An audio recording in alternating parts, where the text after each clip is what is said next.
They display there on the field house across the way. So this is a program with a good deal of tradition. This school traditionally has a lot of good, skilled people, and their season goes with how their linemen come around. They traditionally have good running backs and good receivers. It's just that sometimes they don't have time to get outside and throw the ball and catch the ball. But I look for a good. I actually look for a little bit of a high-scoring game myself. I've been impressed with their running back, Greg London, who's a senior, comes in with 380 yards rushing, 7.3 yards per carry, and 4 touchdowns. And he's a big, strong guy. And number 64. He's a power back. Yes, he will. He can go up the middle, but he also can get outside, and you better get an angle on him too, because he can run a little as well. So he's an all-round for this size school. He's a good back. He's a real nice back. We have just had the coin toss. Sulphur Springs won the toss and declined, and so Liberty-Eylau will receive, and Sulphur Springs will kick off. And it will be the J. Hodge Chevrolet kickoff, and we thank Jay Hodge for providing us with a beautiful Tahoe to drive to Texarkana this afternoon, and it's a much more pleasant drive than it would have been otherwise. So thanks to Jay Hodge for that. Sulphur Springs deferred, which is the norm nowadays. The philosophy years back was get your hands on the ball and get an extra possession. Now the philosophy is stop them, turn the field around, be able to score at the end of the half and get that second half kickoff and try a 2-for-1. Right. Our referee tonight is Tom Dowley. The umpire is Mark Jolly. Head linesman is Thomas, can't read my own Thomas Borders. I'm trying to read my own writing here, Tony. Line judge is Shannon Corder, and I do wonder if that's a young lady who is one of the officials tonight. Back judge is Charles Albrecht. The side judge is David Allman, and field judge is Ron Greer. They're out of the Tyler chapter. Kicking off. Eric Rodriguez will be kicking off for the Wildcats. They are in their white road jerseys, blue numerals outlined in gold, blue pants with gold and white stripes, white headgear with the blue SS logo on the side of the helmets. Liberty-Eylau wearing their home maroon jerseys, black numerals outlined in white, black pants, white headgear for the Liberty-Eylau Leopards. You can see the discrepancy in the size of the teams because there's not near as many LE guys on the sidelines. And here's the kickoff by Eric Rodriguez, and a fair catch taken at the 32 or 33-yard line for Liberty-Eylau. They will start from there. They'll be going from our left to our right. The Liberty-Eylau Leopards, they are in District 7, 4A, Division 2, so they are playing a level down from Sulphur Springs. That's good right there. They try to put you in the area, don't they? Quarterback levers is number 3. From the 39-yard line, I think I said the 33. It's the 39. Missed that. Yeah, I'm not sure exactly how that came about, but at any rate, it comes. They go from the 39-yard line. Here is a pass on first down, and that is complete to W.T. Jones. W.T. Jones makes the catch, and he is across the 45 up to the 46-yard line. Quarterback is Britton Pipes. He's a junior, and the tackle here made by Laren Vaughn for the Sulphur Springs Wildcats. Laren Vaughn coming into the game with something like 36 tackles. He's the #1 tackler on the Wildcat club. Second down and 2.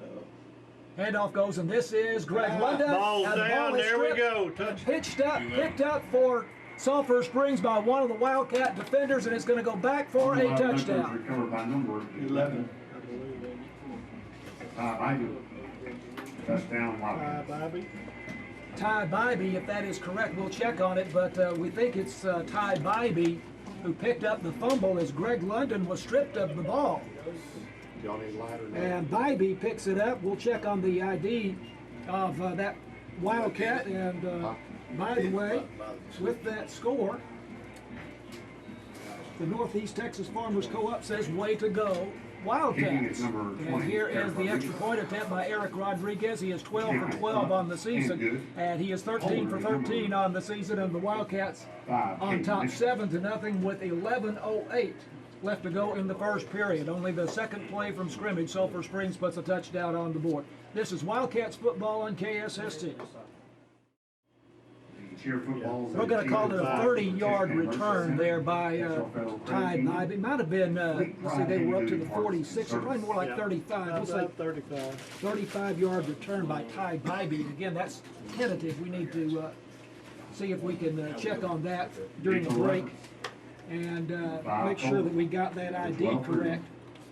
But Ty Bybee would be no surprise. He's very much around the football. Absolutely. And so that would not surprise me if we're right about that. So with less than a minute gone in the game and only 2 plays from scrimmage, the Wildcats on top 7-0 over Liberty-Eylau.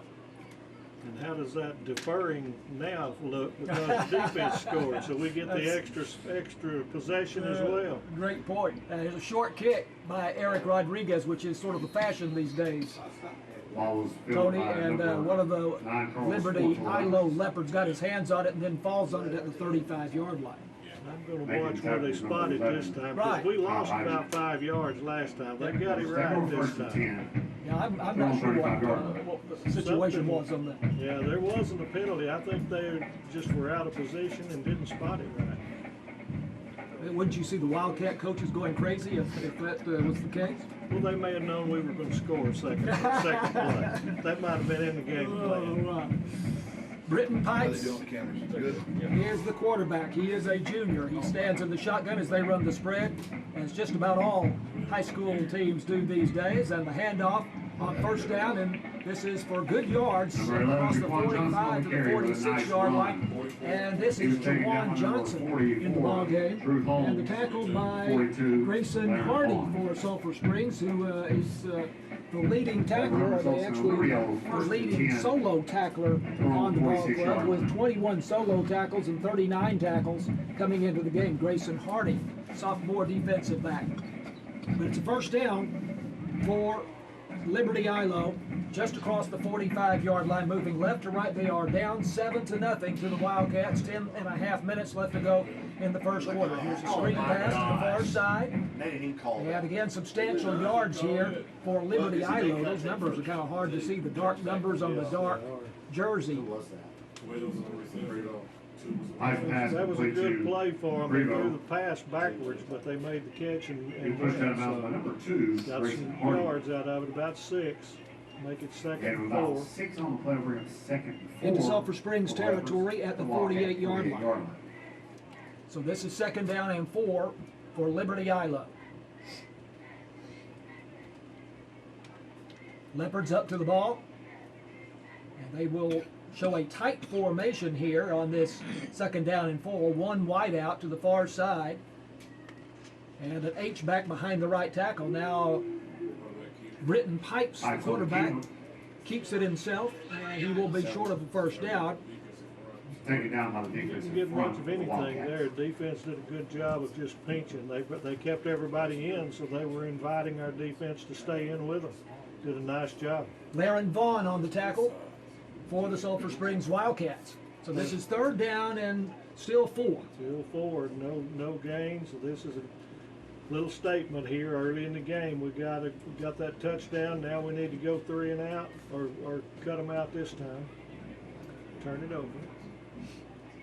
Ball on the far hash mark. Man in motion from left to right. Snap goes to Pipes, and they hand to the man in motion, and he makes the corner, turns upfield, and gets down to the Sulphur Springs 35-yard line before Grayson Hardy brings him down, and that is Dwayne Prevost. He's their super soft. First down. Kind of taking the team by storm, so they try to showcase him, and on that play, he did a good job. 13 yards on the game, and it's a first down at the Sulphur Springs 35-yard line. 2 men wide to the far side and 1 to the near side. The H-back behind the right tackle. The snap to Pipes. Handoff up the middle. And a pretty nice gain here for the Leopards across the 30 to about the 28. Again.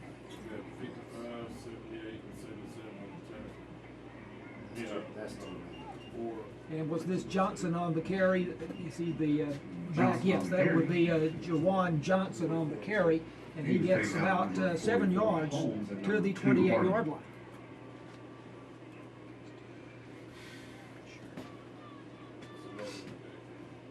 Second down and 3 for Liberty-Eylau, with Sulphur Springs leading 7-0. 2 men wide to the far side and 1 to the near side. Britton Pipes is the quarterback. He's in the shotgun. Handoff up the middle, short of the first down to Jawan Johnson.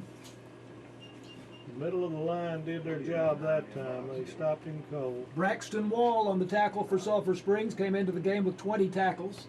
And now we have a 3rd down and 3 from the Sulphur Springs 27-yard line. Big play here in the game early on. Sulphur Springs up 7-0 on a fumble recovery and return on the first possession for Liberty-Eylau. Snap to Pipes in the pocket, moving, passing over the middle. That's Prevost with the catch, close to the 15-yard line. They say now he's brought down, giving some ground at the 17, but that'll be a 1st down. And it's Grayson Hardy that makes the tackle for Sulphur Springs. We weren't able to put pressure on the quarterback that time, and we had plenty of time to let that develop, and it opened up a good play for him. This drive started at the Liberty-Eylau 35-yard line. This will be the 8th play of the drive, now at the Sulphur Springs 16-yard line. Ball between the hash marks. 2 wide to the far side, 1 to the near side, a back to the right. Get out there. Get up in there, baby. Get up in there. And this was going to break for a touchdown. Cameron Hadaway on the carry. And that is Touchdown. Caleb Parks on the carry. First time he's touched the ball tonight. They have 3 running backs that they use, and that is Caleb Parks. First time he has been in the ball game, and it's 7-6. After that 17, make it a 16-yard touchdown run by Caleb Parks.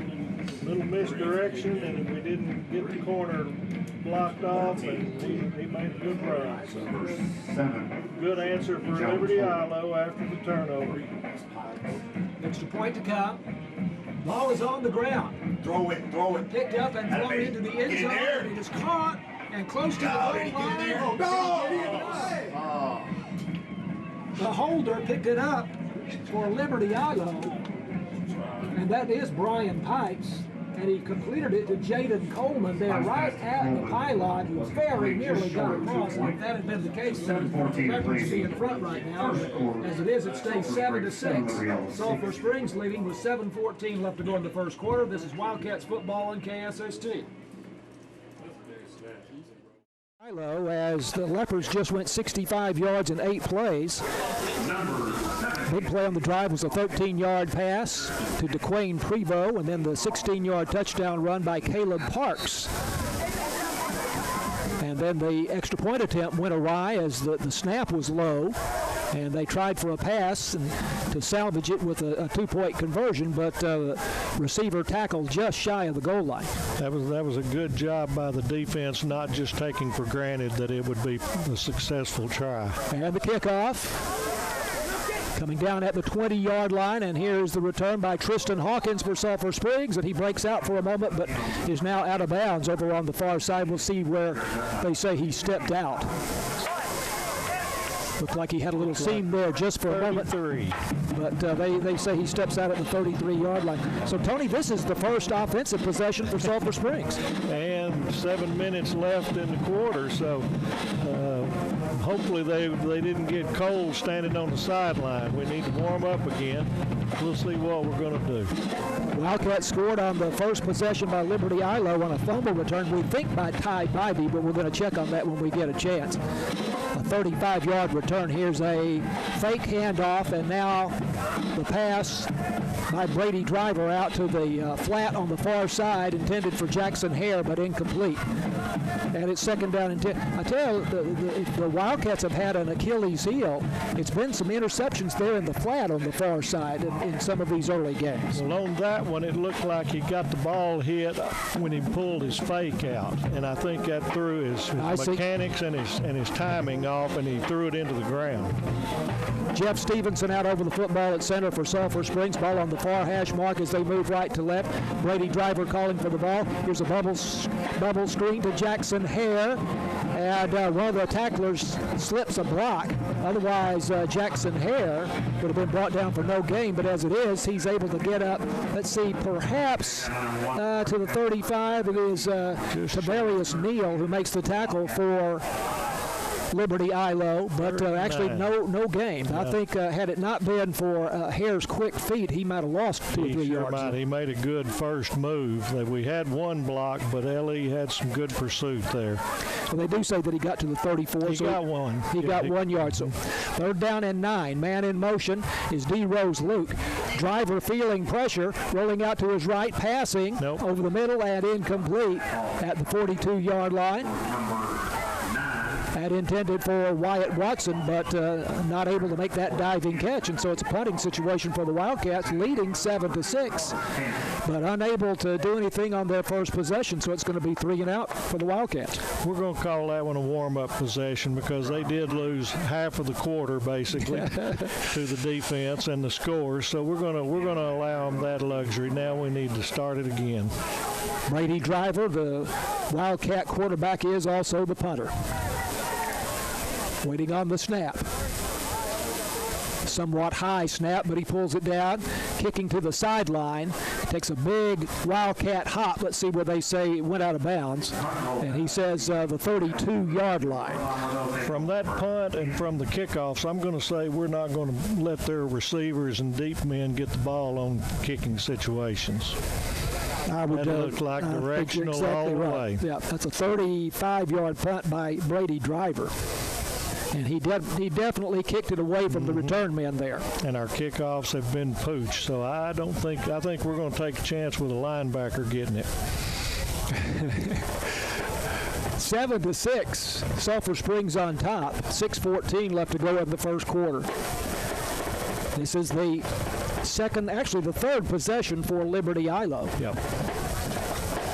Britton Pipes, the quarterback, on an option play to the right side. Jawan Johnson gets the snap or gets the pitch.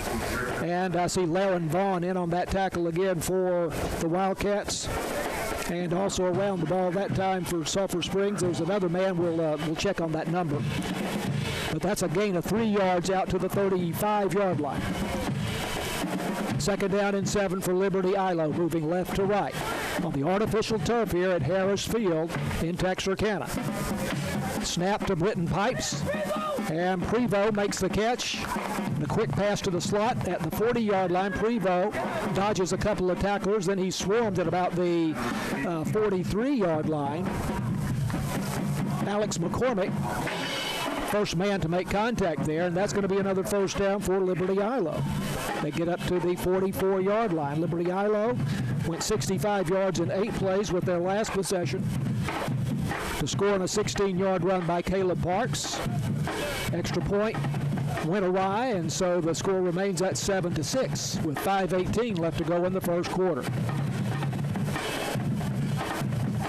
Single wide receiver to either side. And on 1st down, it's Jawan Johnson who takes it between the tackles across the 45 up to the 47-yard line for a gain of 3. I'm going to watch that super soft number 12 with his jitterbugging outside, and I'm going to call that he's going to put the ball on the ground before the Knights out trying to get that extra yard. So I'm going to keep a watch on that one. Laren Vaughn, junior linebacker, 36 tackles, number 1 tackler on the team coming into the game, made the stop there. 2nd down and 7 from the 47-yard line. 2 men wide to the near side and 1 to the far side. A back to the left of Britton Pipes, and a pitch to the back, and that should be Jawan Johnson. He was hit in the backfield but bounced off that tackle and then able to get across the line of scrimmage, maybe for a gain of a yard or 2 up to the 49-yard line. This will be a big play for the defense now. Since they allowed a score last time, they need to stop them and don't let them get any more penetration and get into our side of the field. Grayson Hardy in on that tackle, and who else? Giovanni Solis also in on that tackle for Sulphur Springs. So this is 3rd down and 6 from the Liberty-Eylau 49-yard line, just shy of midfield. Britton Pipes on the roll, looking downfield, has a man open, caught at the 25-yard line. This is DeQuain Prevost who makes the catch, and the Leopards go on top on that touchdown pass. From Britton Pipes to DeQuain Prevost, wide open, Tony. It was a moving pocket by design, and we didn't get any pressure. And when you let them develop that much, it's hard just to keep them covered, especially a good receiver like Prevost. And that one just won that play, so that's one to put in the books. Leopards go on top 12-7 with 3:36 left to go in the first quarter. And it looks like they will go for two, try to make up for that missed extra point the first time. Yep.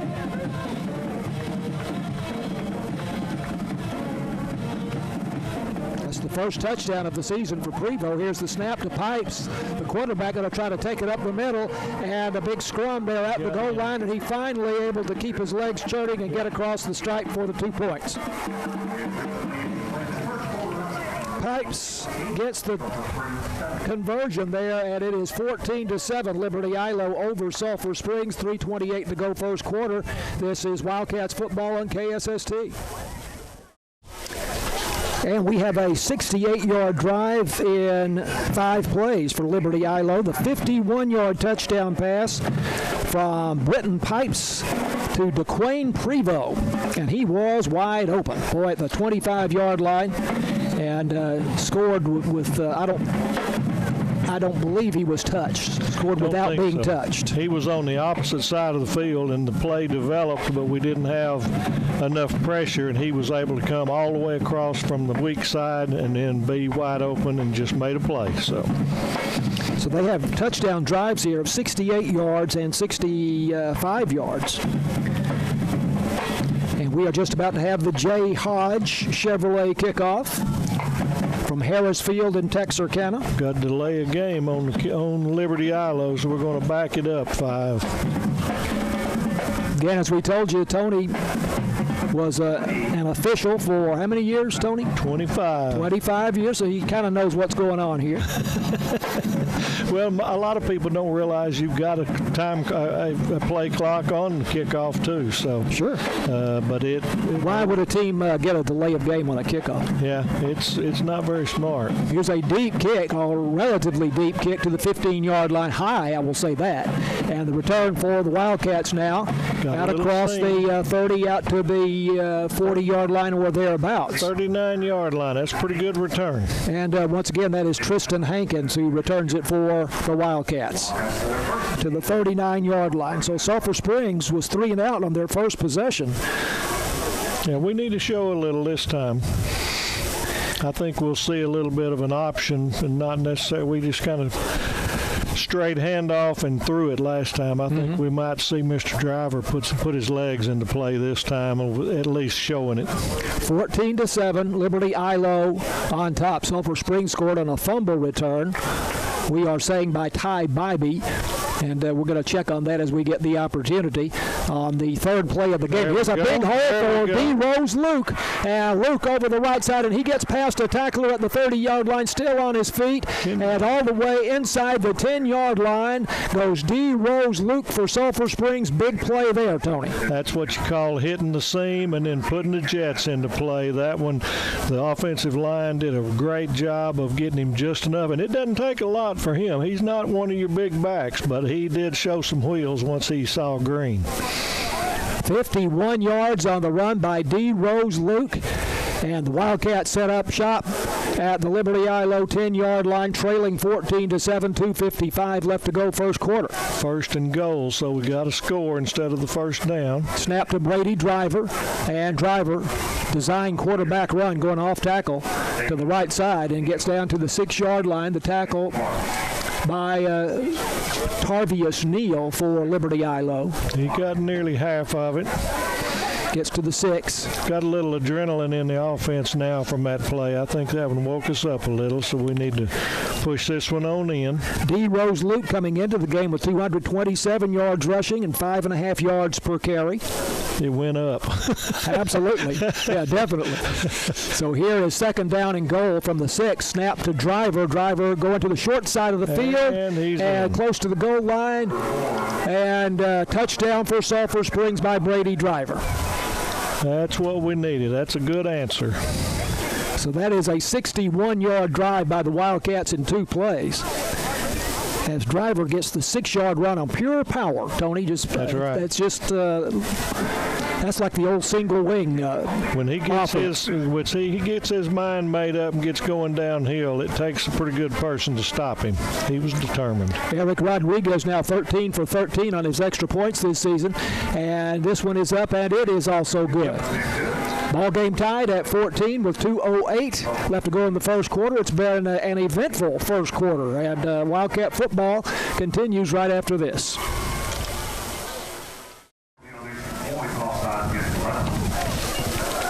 Northeast Texas Farmers Co-op says, way to go Wildcats for that touchdown by Brady Driver, a 6-yard run, and by the way, that will be his 9th rushing touchdown of the season. Now, Tony, looks like there's a penalty against Liberty-Eylau, and we may be, the Wildcats, thinking about going for 2 here. That's what they've done. They've taken the point off the board. I missed that one.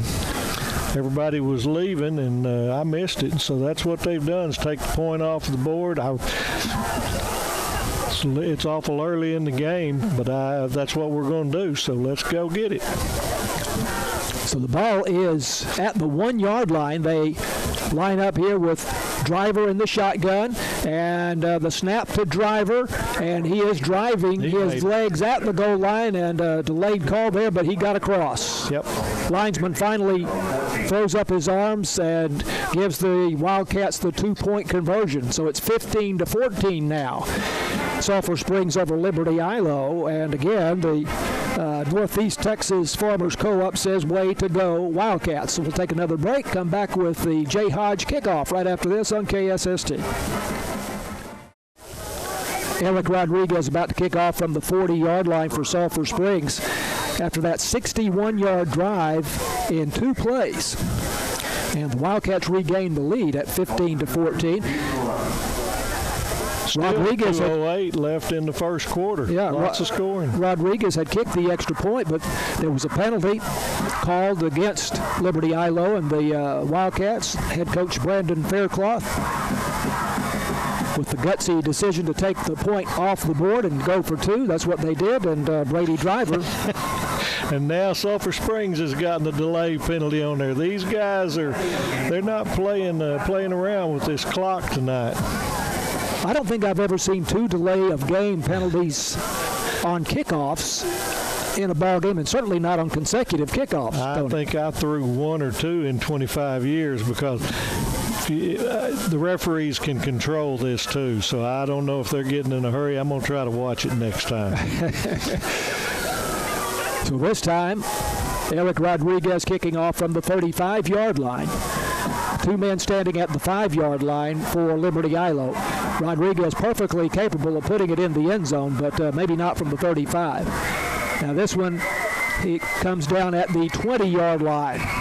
So not as short a kick as what we saw before, and here is a return for Liberty-Eylau. All the way across midfield. And they're going to add 15 because they slung him down out of bounds, so that's not good. Tarvius Neal on the return there for the Leopards, a senior. And as Tony told you, they're going to tack on more yards against the Wildcats. And he got to what, the 35-yard? No, the 45. They're going to start on the 30-yard line, 1st and 10.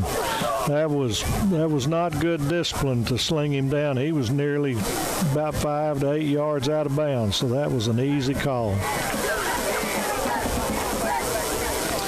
They're talking over, though, so I don't know if there was a flag. There's a flag on the other side, so we may offset and get a lucky break here. I don't know, or else it may be 2 on us.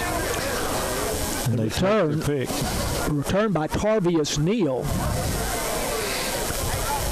Yeah, we kicked it a little bit deeper, so I think that may be the end of those deeper kicks. I think we're fixing to start fluttering them. If they said he went out at the 45, that would be a return of about 30 yards. I think he took it at the 25-yard line. But They're moving back. We may get out of this one. Holding against Liberty-Eylau. Blocking the back. Yeah. Or blocking the back. Yep. Good. That's sometimes hard to tell. No, it's very little difference. Blocking the back, the palm is extended. Yep. Now what we've got here is a live ball, dead ball. So we're going to go 10 back from that spot. Then we're going to go 15 forward with a first down. And he just indicated personal foul against Sulphur Springs. Yep. So both will be administered. It'll be a 5-yard net game, but Sulphur Springs gained 29 yards out of it by them having to block in the back. So we lucked out there. Right. Line of scrimmage will be the 41-yard line in Liberty-Eylau territory instead of what we thought was going to be maybe, the 30 of Sulphur Springs. It absolutely was going to be the 30 right there. So it's a big break for the Wildcats. 15-14, Sulphur Springs leading with 1:58 left to go in a very eventful first quarter. Liberty-Eylau from the spread with 2 men wide to the right on the ground. Fumble at a bad exchange between the quarterback and the running back there. That's Greg Lundgren, who's had a hard time holding on to the football tonight for the Leopards for whatever reason. But that's a loss for the Leopards back to the 36-yard line. So that's a loss of 5 yards. That was the exact play that they fumbled and we got the score on. It was going to be, he was holding it in his belly and making a read out of it, and they've had a problem pulling it out. So that may not get called anymore tonight. It is second down, and I make it 15 yards for Liberty-Eylau. Here's a big rush on the quarterback Pipes. And pass is batted up and almost intercepted for Sulphur Springs. I'm trying to pick up who was it that was putting that big rush on Pipes. We got a late hit, though, on the quarterback, which is going to result in a 15-yard penalty. Well, that may have been first down. Zach Thomas is the guy who had the tremendous pressure there on Britton Pipes, but he just took it too far. He didn't. Those defensive linemen, a lot of times they run hard to get to that quarterback, and it's hard to get there and not go ahead and put a hit on them. This time he just got called for it. So personal foul against the Wildcats, and this will give a first down to Liberty-Eylau at the Sulphur Springs 49-yard line. It was a great charge through there, and that ball got tipped. It actually was getting real close to getting intercepted. 2 or 3 Wildcats around that ball, fluttering in the air for a moment. Yep. 2 to the near side, 1 to the far side, back to the left. Pipes the quarterback. They hand off, and little jitterbug routine there, and finally cuts it back and picks up a nice gain for Liberty-Eylau. Very determined run. They had him for no gain, and he was able to lower his shoulder and push the pile, get a gain of 4. Laren Vaughn on the tackle. And that was W.T. Jones getting the handoff, whom we don't ordinarily think of as a running back, but he ends up getting 4 yards to the Sulphur Springs 45-yard line before Laren Vaughn brought him down. So 3 to the near side, 1 to the far side. Britton Pipes, the quarterback in the shotgun, has the running back to his left. They set up the bubble screen to the near side. Once again, this is W.T. Jones, but this time he is in jail and caught behind the line of scrimmage, and making the tackle for Sulphur Springs, it's Braxton Wall, the senior linebacker. That was a good job of getting through that blocker and some good pursuit to come help, because what LE's been doing is breaking that first tackle, then getting positive yards. This time they were able to do it, and then there was some discipline of not getting that extracurricular when they got him to the sideline. So that was a good job. End in the first quarter. It's 15-14 Sulphur Springs. This is Wildcats football on KSST. Start of the second quarter. This is Sulphur Springs Wildcat football on KSST. I'm John Mark Dempsey along with Tony Flippin. And the Wildcats leading over Liberty-Eylau 15-14 with a 3rd down and 10 coming up for Liberty-Eylau at the Sulphur Springs 49-yard line. Big play for the Wildcats coming up. Leopards now going from right to left as we move into the second quarter. 2 to the far side and 2 to the near side. Big rush for Sulphur Springs. Pipes moving in the pocket. Finds his man Prevost, I think. Yes, and he is taken out of bounds at about the 42-yard line. Short of the first down, but I promise you they're in 4-down territory right there, so we've got to do it again. Braxton Walls took him out of bounds for Sulphur Springs. Braxton Wall, but it's a gain of 9 yards, so it's 4th and 1 at the Sulphur Springs 41-yard line. Prevost's pretty impressive, isn't he? He is, but he's having more success crossing the field, so we're going to have to get a little bit of pressure. His plays have come when he can get across. They're trying to draw us off. The Wildcats did a good job. Nope. We're going to see. Was there contact or not? Timeout. Timeout taken by Liberty-Eylau. Let's keep it here for the time being. During this timeout, big play coming up, 4th and 1, and we don't want to miss it. We did confirm that it was Ty Bybee on the fumble return for Sulphur Springs on the 3rd play of the game that put the Wildcats out on top 7-0. We were a little bit uncertain about that, and we checked on it, so we had it right all along. And that was a big play, but been a lot of big plays in this game. By the way, we didn't underline it as much as we should. The touchdown that the Wildcats scored just a moment ago, the 6-yard touchdown run by Brady Driver, set up on that 52-yard run by D. Rose Luke. That was a spectacular play that gave them 1st and goal at the 10-yard line. I think we might have another play or two for him the rest of the day since he auditioned pretty good on that first one. Without a doubt. And keep in mind that he's been the understudy for Malachi Rowland, who's been out with an ankle injury. So Wildcats going to have a great 1-2 punch when they have both of those guys ready to go. 4th and 1 from the 41-yard line after the timeout. And now flags down again. Flag down. That's got to go offense because there was no contact. They're going back 5. They were trying real hard to get us to jump. So that's a false start there, and now it looks like the punting unit may be coming out onto the field for Liberty-Eylau. It'll be a 4th and 6 from the Sulphur Springs 46-yard line. That's a nice sequence of discipline from your line to go 2 plays. They tried it once, didn't get us, and called timeout, and then tried it again. So that's good discipline. That's good coaching on the defensive line.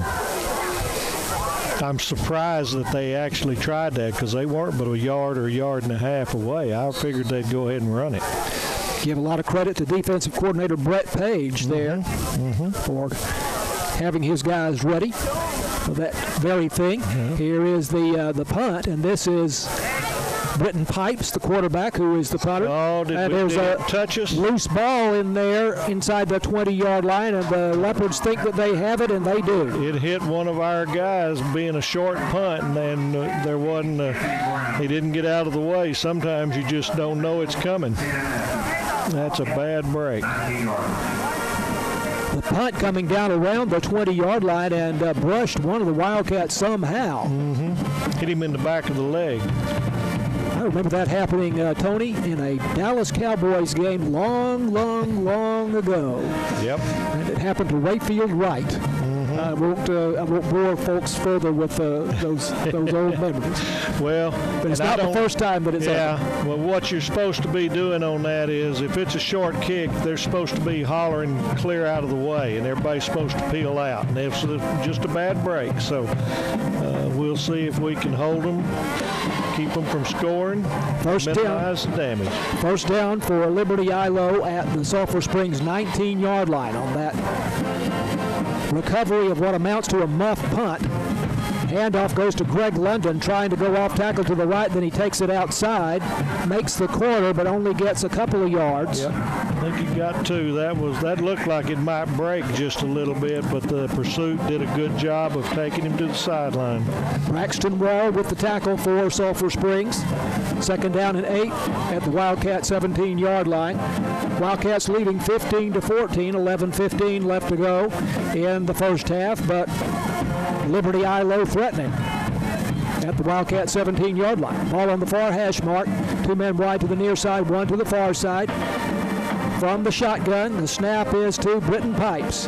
Handoff goes to Greg London, plowing over the left side across the 15 down to about the 14-yard line of the Wildcats for a gain of about 3 yards.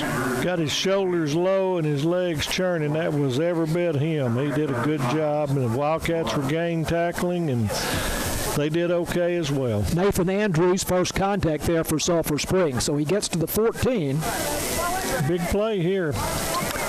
I make it 3rd and 5. Need to get just inside the 10-yard line for the first down. Ball's just inside the 15. 3 men wide to the near side as they move from right to left. One to the far side, a back to the left of the quarterback Pipes. Snap to Pipes, big rush. They're trying to set up a screen, and it is incomplete. And they're trying to set up that bubble screen there to DeQuayne Prevost, who had a touchdown early in the ball game on a 51-yard pass from Pipes, but it was incomplete, and now 4th down and 5, Tony. And they're keeping the offense in there, so I don't know if they either want to try it or don't have confidence in their kicking game, but it looks like that they're keeping the offense on the field. So this is a huge play if that's the case. Needs some more discipline to make sure they don't jump us offside, too.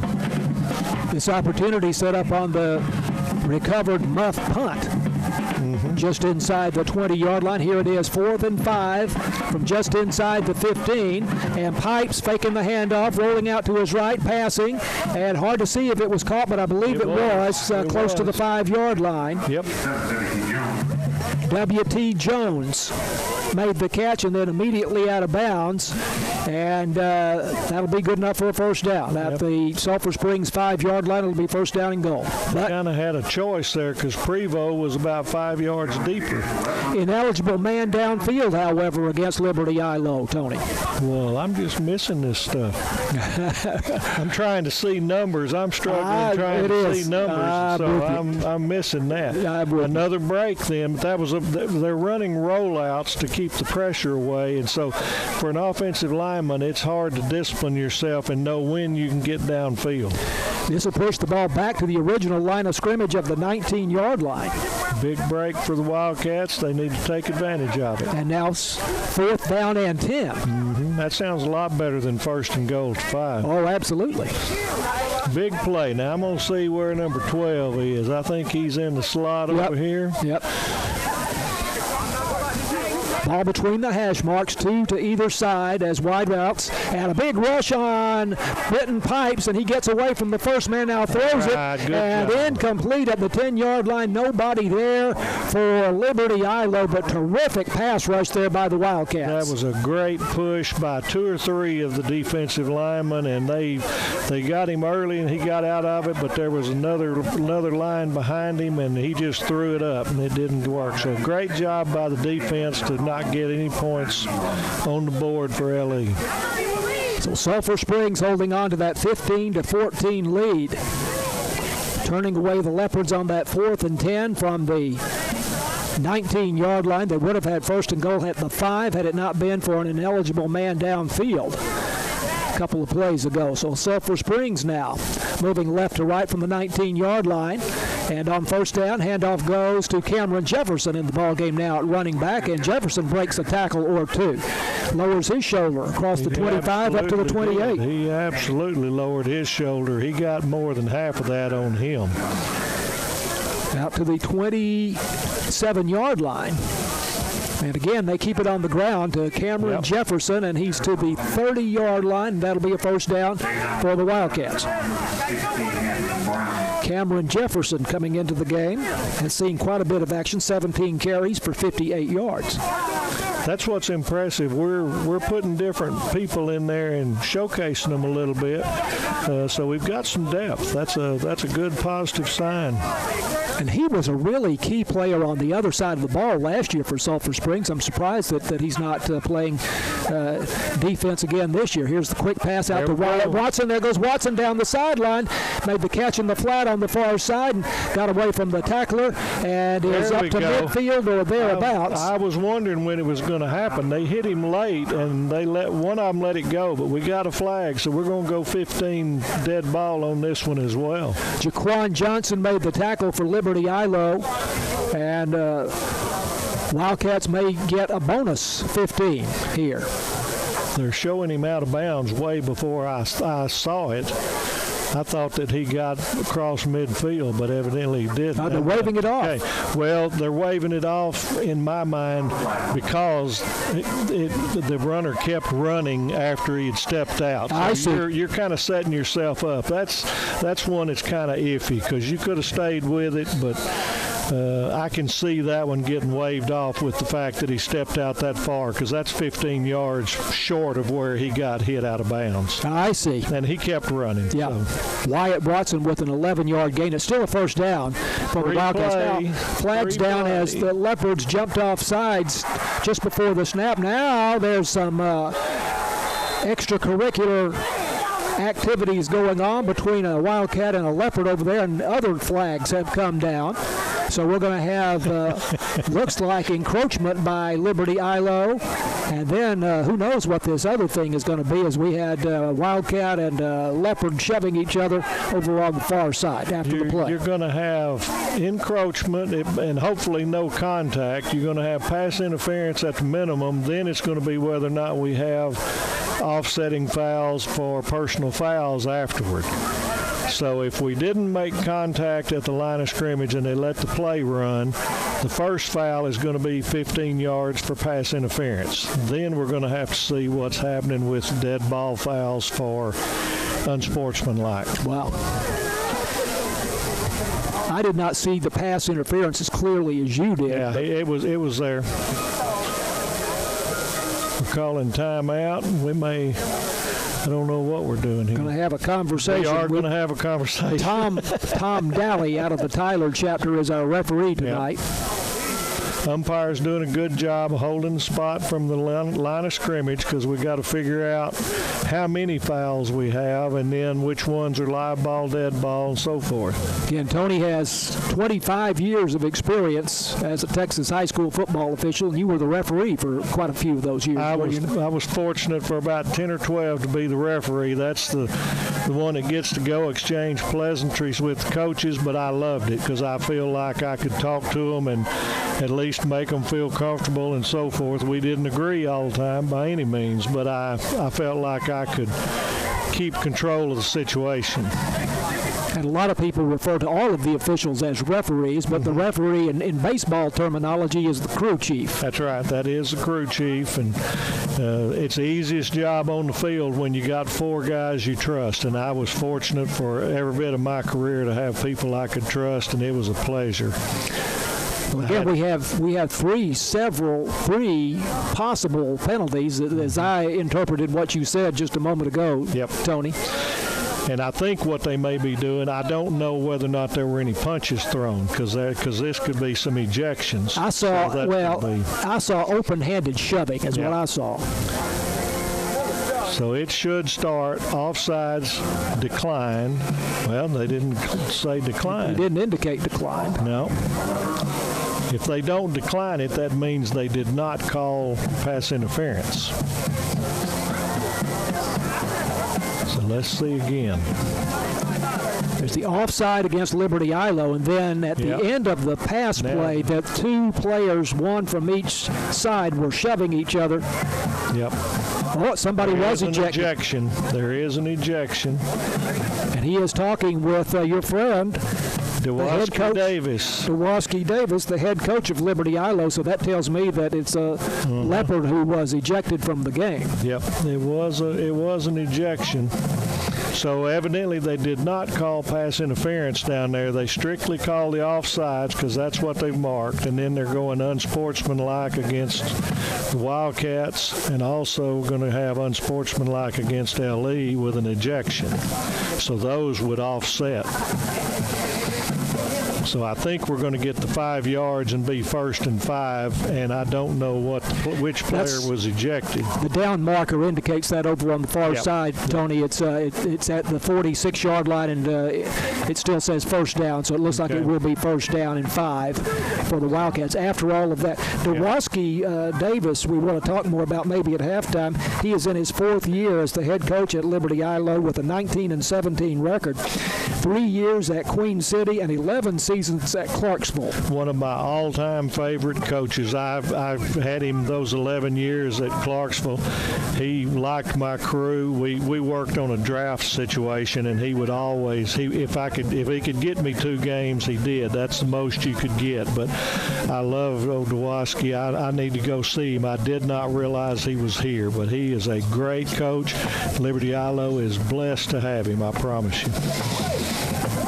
Our score is Sulphur Springs 15 and Liberty-Eylau 14. I don't know how long we've been in delay here after that confusing situation a moment ago involving unsportsmanlike conduct and a player being injected who we do not know we do not know who that player is, and offsides penalty against Liberty-Eylau. But we're ready to go now. 1st and 5 for the Wildcats from the Sulphur Springs 46-yard line.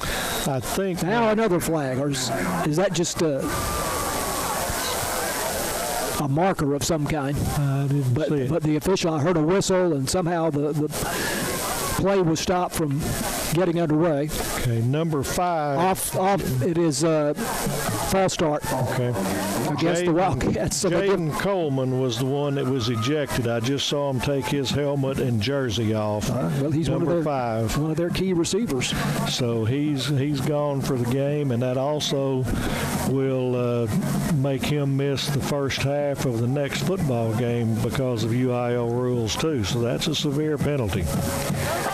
So we're back to 1st and 10. This is exactly where we were after the reception by Wyatt Watson. Seems like a long time ago. Now on 1st down, Wildcats hand it off, and it's a gain over the left side of a yard or 2 for Cameron Jefferson. He gets to the 42-yard line, and it is W.T. Jones on the tackle for Liberty-Eylau. Make it 2nd down and 8.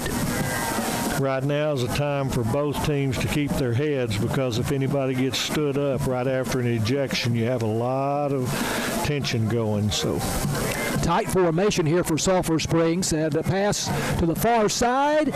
Is that caught? It was a tightrope catch, and it is good.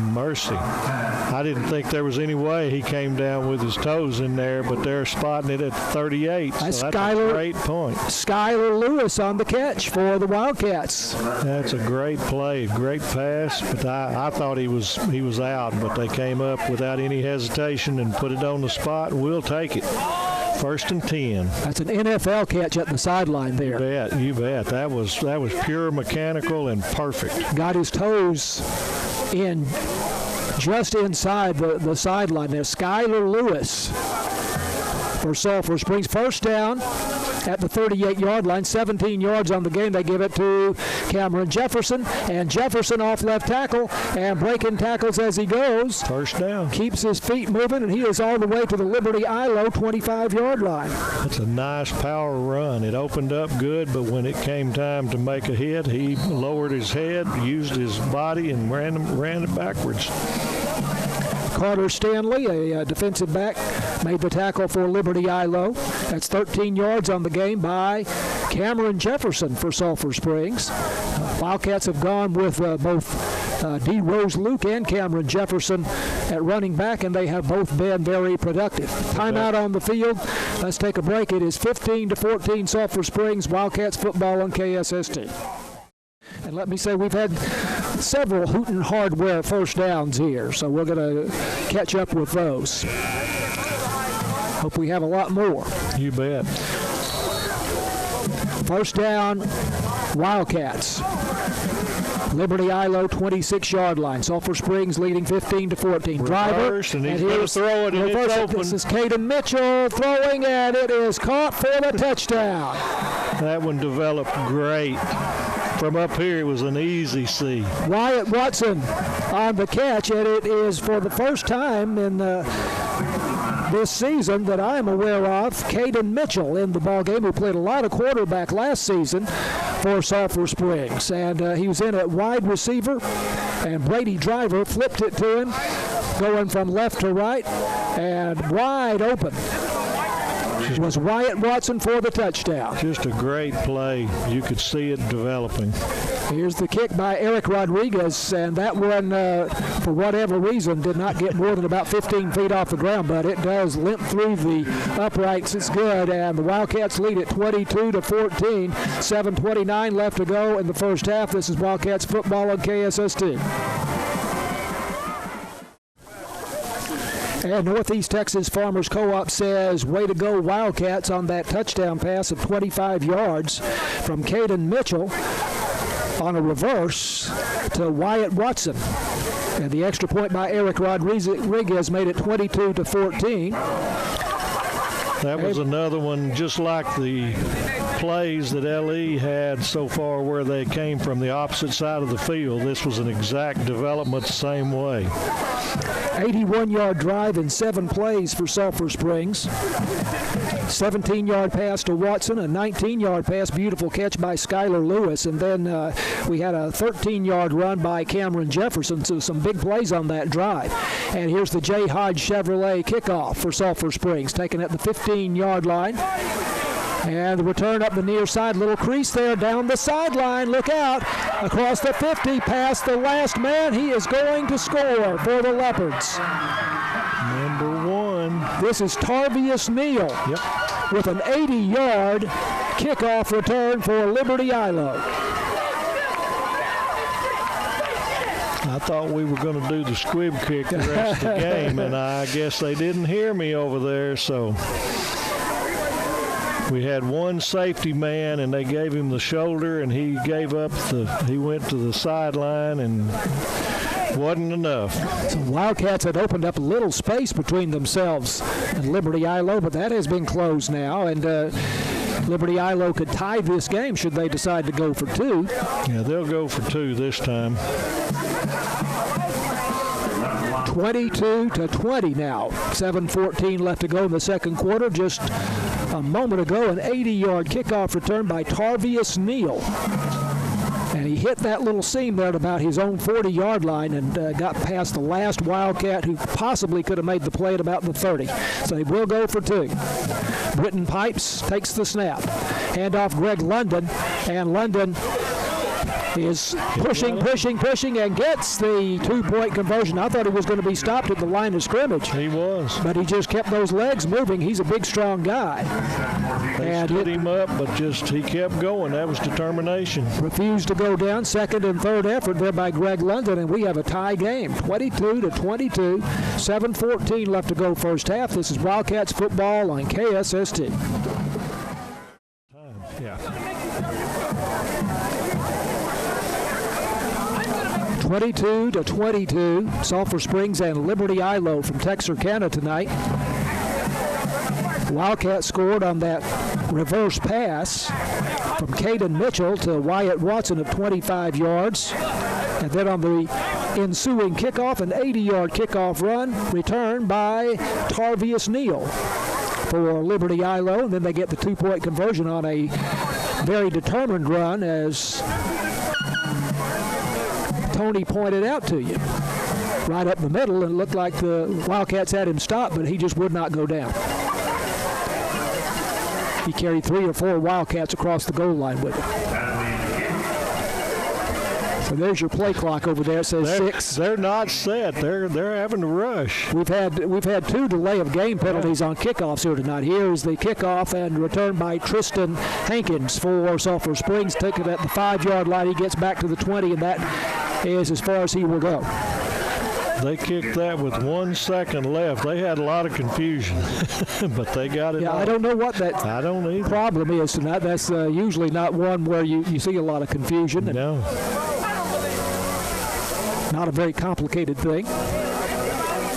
So Wildcats have the ball at their own 20. To go. Yep.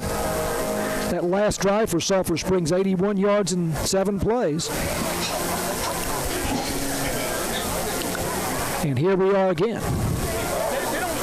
Jeff Stevenson out over the football. That offensive line for Sulphur Springs, Isaac Alexander, Aiden McCarroll, Jeff Stevenson, Brandon Vasquez, and Vincent Johnson. Been doing a great job here tonight. 2 to the far side and 1 to the near side. Here we Big go. hole up the middle, and the Wildcats keeping it on the ground, and this is D. Rose Luke back in the ball game, who had the big 52-yard run in the first quarter, and he's out to the 40-yard line for a gain of 20. That's bad when a 20-yard gain cuts down your per carry average in the ball game, but we can keep going with that. We can live with that. Hagan Power made the tackle for Liberty-Eylau. 6:47 left to go in the first half. This is the final pre-district game for Sulphur Springs. Off week next week, and then they are at Community after that. And once again, D. Rose Luke taking the handoff, takes a step to his left, then cuts it back to his right, and crosses the line of scrimmage up to about the 43-yard line. Got about 4 out of it. He made a couple of nice moves to get what he had. They had that one stopped up pretty good. Jaquan Johnson made the tackle for Liberty-Eylau. He's going both ways. A number of these Leopards, Tony, do go both ways. I think they have 6 starters on offense and defense that start on both offense and defense. You can look at the sidelines and see we've got probably nearly double the amount on the sideline that LE does, so they have a lot of two-way. 2nd and 7. Brady Driver has Sky Lewis open at the 30-yard line. Lewis makes a man miss at the 20, cutting back still on his feet at the 10. Hit from behind, but holds on to the football. And will be down at the 8-yard line of Liberty-Eylau. And it is Solio Greer who makes the tackle, or I beg your pardon, Zabrian Hawkins, a junior defensive back. Nicely thrown ball, good route. Could have gone to the house, but they made a good pursuit. Skyler held on to the ball because that was one where you get hit from behind a lot of times, not expected. So that was a good outcome. 1st and goal at the 9. 48 yards on the gain from Brady Driver to Skyler Lewis. 1st and goal for Sulphur Springs at the Liberty-Eylau 9. Jackson Hare in motion from right to left. Driver rolling to his left, throwing into the end zone, caught, touchdown, Wyatt Watson, back corner of the end zone. That was a nice play. You could see that again. It was developed well. Brady got some time by moving the pocket and made a really nice throw to the deep end of the back of the end zone. 2nd touchdown of the night for Wyatt Watson. And that will be his 4th touchdown catch of the season. And the Wildcats back out on top 28-22 with Eric Rodriguez to attempt the extra point here. Brady Driver is the holder. Oh, no, I beg your pardon, that's Caden Mitchell, and the kick by Rodriguez is up, and it is good. 29-22, and the Wildcats with that touchdown, and we say that Northeast Texas Farmers Co-op actually says, way to go, Wildcats, on that touchdown. And by the way, on the previous first down, Hooten Hardware first down for Sulphur Springs. 29-22, 5:06 to go first half, and this is Wildcats football on KSS2. Wildcats football on KSST, and Sulphur Springs now leading 29-22. That's an 80-yard drive, Tony, in 4 plays. That was just a real nice answer. That's what a good football team does after something like a kickoff return like that. Didn't get excited, ran it right down the field, executed well. Kickoff by Rodriguez, and this time they kick it short, lands at the 32-yard line. Picked up, and a short return here for the Leopards to the 35-yard line.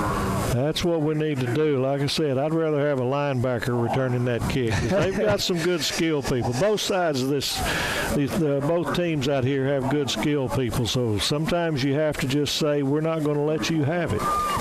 By the way, on that drive, the key plays a 20-yard run by D. Rose Luke.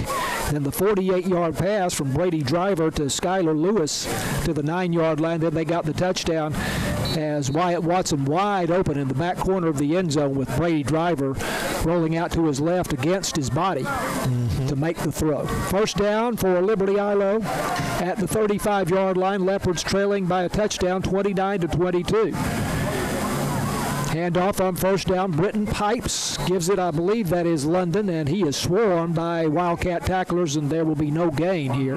Giovanni Solis, I think, was the first one, and he held on. Giovanni Solis, indeed it was, the junior defensive lineman. No gain to the 35-yard line. Put a big old bear hug on him and held up for the reinforcements, and they got there quick. No gain. That's a good starter. Greg London, big strong fella on the carry there, but no match for Giovanni Solis. Not that time. 2nd and 10. Leopards moving right to left. Man wide to either side. This is to London again, and London, a shifty back with a lot of power, up the middle to the 45-yard line, and he'll have a first down for Sulphur Springs on the tackle. It's Braxton Wall for the Wildcats. Just a good power run. He was a little offended by that last play, and he made up for it that time. We don't have heights and weights on these guys, but I'm guessing that Greg London, 5'10", 5'11", 200 pounds, in that range. Big, husky young man, as we used to say. He's a well-built player. He's a well-built young man. A lot of strength. Wide out to the far side, wide out to the near side, moving right to left from the Leopard 45-yard line. Give it to London again. London a step to his right, then cutting back, but he is swarmed by Wildcats. And first man, Day Hall. First man I saw too. And who else in there? Yeah, it was Day Hall leading the charge there for Sulphur Springs. These guys, you're talking about the height and weight. I've noticed the coaches don't like to put out a lot of information. That's right. But they don't look like they did when I played 50 years ago. we had some stringy arms and baggy pants. Well, you know, when you look at rosters from those guys in the 60s, if you saw a guy 190 pounds, that was a big guy. We had two people that were 200 pounds, and we're like, man, y'all are huge. Yeah, now absolutely. That's a safety. 2nd down and 9 from the 46. And Pipes handing off once again to London between the tackles, and London fighting for every inch there, but only able to get a yard to the 47-yard line. And it's going to be 3rd and long, and on the tackle for the Wildcats, Laren Vaughn again. That's a good job of the interior. They just held their ground, and there's a lot of power going both ways. Timeout now. Laren Vaughn, the Wildcats middle linebacker. Timeout, Sulphur Springs. 29-22, the Wildcats leading. Wildcats football continues after this on KSST. Sulphur Springs Wildcats football on KSST. I'm John Mark Dempsey, along with Tony Flippin, veteran Texas football official, and Tony also co-proprietor of Flip's Burgerland. Wonderful establishment in downtown Sulphur Springs. Thank you. We're proud of it. Well, you ought to be. That's my son's burger joint, and he does a great job with it. I can attest to that. I'm looking at the stands over there from the Wildcats, and they are filled up pretty good. We had a good travel. Here's 3rd down and 8. Play action pass. Pipes under pressure. Coming back to his left. Throwing downfield. Has a man out there, but it's off his fingertips. Incomplete at the 25-yard line. Nice disruption there. We had good pressure that made him reverse his field, and he had to throw against the grain and try too deep of a pass, and Sulphur had too many people back there. That was a good job. That's what we needed for that down. Tarvius Neal, who had that 80-yard kickoff return a few minutes ago, was the intended receiver there, and he had a chance, but ball just off his fingertips a little too high. So it's 4th down. Or is it? That's what I can't see. I think it's 4th down, but they haven't changed the marker over there, or the the down marker says 4th. Okay, so they will punt. It's got the lights blinding me where I can't see it. I thought it made it 4th down. I was going to be real disappointed. Pipes, little daring move there as he gave it the rugby-type punt and then carried it with him for several steps before he decided to punt, and I believe that was Skylar Lewis back to return and took it on a fair catch. I think at the 21 is where we're going to start. 22. 22, okay. I'm not a fan of the rugby punt, but he sure was studying, so there we better hold our ground, because that's going to set up a pass or a run later in the game if they need it. But anytime you have your quarterback as the punter, that's quite a weapon. That is a weapon. In fact, if I was a coach, I'd start with that. Is it possible that quarterback can be my punter? Because I love the opportunities that creates. It does present it every time. Sulphur Springs leading 29-22. Brady Driver from the 22-yard line. Play action pass. Wyatt Watson makes the catch out in the flat, but very short gain, if any gain at all, and the clock continues to roll. Did he gain at all? I think maybe that was no gain. Yeah, one at the most. Well, they're going to give him one. Yeah, he got to the 23 for one yard. That little pass out into the flat. Wyatt Watson with 2 touchdown catches in the first half. Clock down to 1:35 left to go. Do I see that Sulphur Springs has 2 timeouts? I believe the scoreboard? We've only called one, yes. Second down and 9. Driver in the pocket, passing over the middle, complete to Skylar Lewis. Leaping catch at the 40-yard line, down at the 42-yard line. First down, Wildcats, and that's a Hooten Hardware first down for Sulphur Springs. 19 yards. He knew he was going to get hit. Skylar did a great job of catching it and drawing it in. This is where we're trying to get that 2-for-1 score. Score before the half and get that kickoff. First down and 10 for the Wildcats. Driver in the pocket, throwing. Once again, Skylar Lewis catches it in space. 30-yard line. And is taken down at the 30 in Liberty-Eylau territory. That's 28 yards on that gain to Skylar Lewis after a 19-yard gain on the previous play. And the tackle by Hagan Power for Liberty-Eylau. Came down inbounds, so the clock's running. We've got to be aware of that. 46 seconds left to go in the half. I have the Wildcats with 2 timeouts, what I see on the scoreboard. Play action pass. Driver moving in the pocket. Throwing. Has his man. That's Jackson Hare at the 10-yard line. Hare will have a first down. That's another Hooten Hardware first down for Sulphur Springs at the 10. 20 yards on the gain. Hagan Power again, the tackle for Liberty-Eylau. Timeout called for by the Leopards.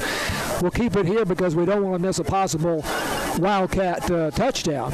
That was a really nice play, but he had his choice of receivers, and Chris Adams was deep, and he had a touchdown there. So he just chose for the first down. They may have actually canceled each other out in a straight line, but Adams was deep for a touchdown. So a really nice design play with options for your quarterback. That's what you want. Wildcats have moved from their own 22 to the Liberty-Eylau 10 in 4 plays on passes of 19 yards to Skylar Lewis, 23 yards, or was that 28 yards to Skylar Lewis, and now just a moment ago 20 yards to Jackson Hare.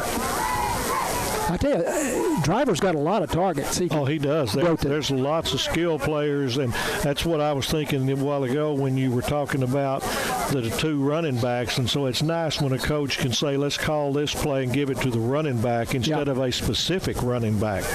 So that's what's happening. We've got receivers and backs that are interchangeable and that are talented, and looks real nice. We need to power this in. Get that 2-for-1 advantage again. Put this game, get a little breathing space. Wildcats leading 29-22. This is first and goal from the 10. And Driver throwing for Lewis. What a throw and what a catch for the touchdown. Back shoulder throw to the far side of the field. And Skylar Lewis catches it in the corner of the end zone. Touchdown, Wildcats. That was perfect. I actually thought that the defender turned around and had a chance, but then he just lost it, and it was perfectly thrown. That's a great way to end that drive. And what have we got? 25 seconds. So if we can keep a big play off of them, then we get this 2-for-1 advantage. And that's exactly what we wanted from the coin toss. And Tony's talking about the fact that the Wildcats will have the football to start in the second half. Here's the kick by Eric Rodriguez, and it is good, and he continues to be perfect on his extra points and field goals this season because he had a field goal last week, the only field goal so far this season. 36-22, Sulphur Springs with 25 seconds left to go in the half. This is Wildcats football, and let me just say, by the way, before we go to break, that Northeast Texas Farmers Co-op says, way to go, Wildcats, on that beautiful touchdown pass. And it was. This is KSST. Wildcats football on KSST. John Mark Dempsey along with Tony Flippin tonight with Chad Young, as we said, on assignment this week. And he'll be back with us when the Wildcats go to Community on October 6th, and that'll be the start of district play after an open week next week. Here's the kickoff by Rodriguez, and they kick it short. It lands at the 31-yard line. It will be returned. Ooh, what a hit. I think what the Wildcats hoped for was that the ball would hit the ground, but instead it was returned by Cameron Hadaway. And the tackle for Sulphur Springs by Alex King. Was that the hit that you saw, or was that another one? I don't think it was that one. Number 19 for the Wildcats kind of took one. I think he was looking at a little different area, and all of a sudden one came through and got him. But defense now has got a job of bend but don't break. You've only got 25 seconds left, so. By the way, that was the J. Hodge Chevrolet kickoff just a moment ago. 78-yard drive and 5 plays for Sulphur Springs. The 10-yard touchdown pass from Brady Driver to Skylar Lewis just a moment ago. Back shoulder throw, beautiful throw and catch. 9th touchdown pass of the season for Brady Driver, and it was the 6th touchdown reception for Skylar Lewis. And they just took a knee. So. Britton Pipes goes to a knee to end the half, and Wildcats go into the locker room leading 36-22. Didn't you say this was going to be a high-scoring ball game? There's a lot of skilled players out there, and both quarterbacks can get it to them, and so it's hard to play defense when you got this kind of skill, because the offense knows where they want to go. Defense is reacting. So typical modern day football. Offense, which that's what the fans like. The days of the 7-6 defense, people say, I don't like that at all. Well, I grew up that way. Right. And I love it if it's truly that way instead of sloppy. But this is what the rule book is made for offense, and this is the type of game it's supposed to bring now. So this is all right. 36-22, Sulphur Springs at halftime, and we'll come back with the Sulphur Springs High School Band in just a moment. This is Wildcats football on KSST. Sulphur Springs Wildcats football on KSST. The Wildcats leading at halftime 36-22. And the Sulphur Springs High School Band on the field at halftime along with the Blue Blazes. So let's go to the field and hear their performance.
There he is.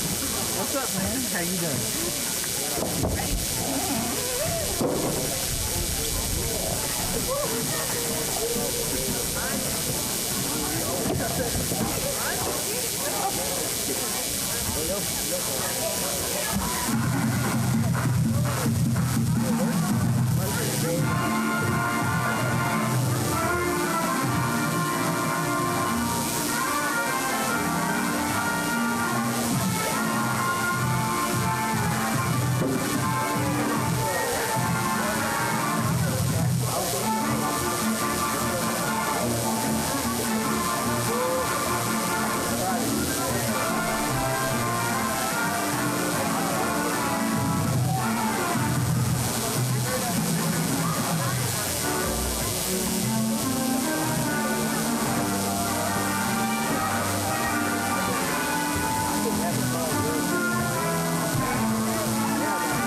Ladies and gentlemen, here they come. Man, oh man, that Wildcat band.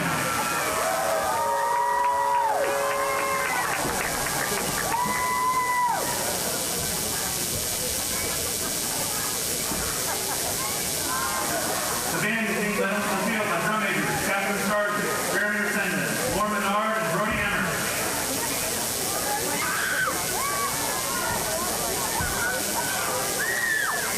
The Wildcat band wants to recognize this week's section of the week, the color guard. And this week's band members of the week are Keen Miller and Lindsay Hayes.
Okay, from Harris Field in Texarkana, this is John Mark Dempsey along with Tony Flippin.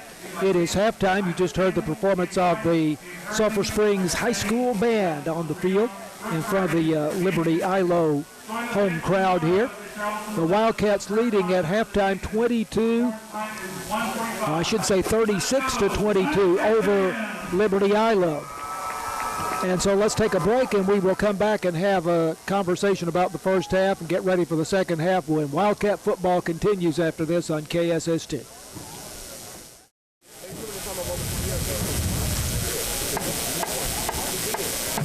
Sulphur Springs Wildcats football on KSST. I'm John Mark Dempsey along with Tony Flippin, sitting in for Chad Young tonight.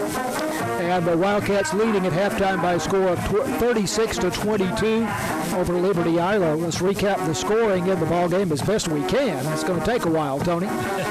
As the Wildcats got on the board on the third play from scrimmage. Actually, I guess it was the second play from scrimmage, as Ty Bybee picked up a fumble in the backfield and took it back 35 yards for a touchdown, and the extra point good, and Sulphur Springs led 7-0 with 11:08 left to go in the first quarter.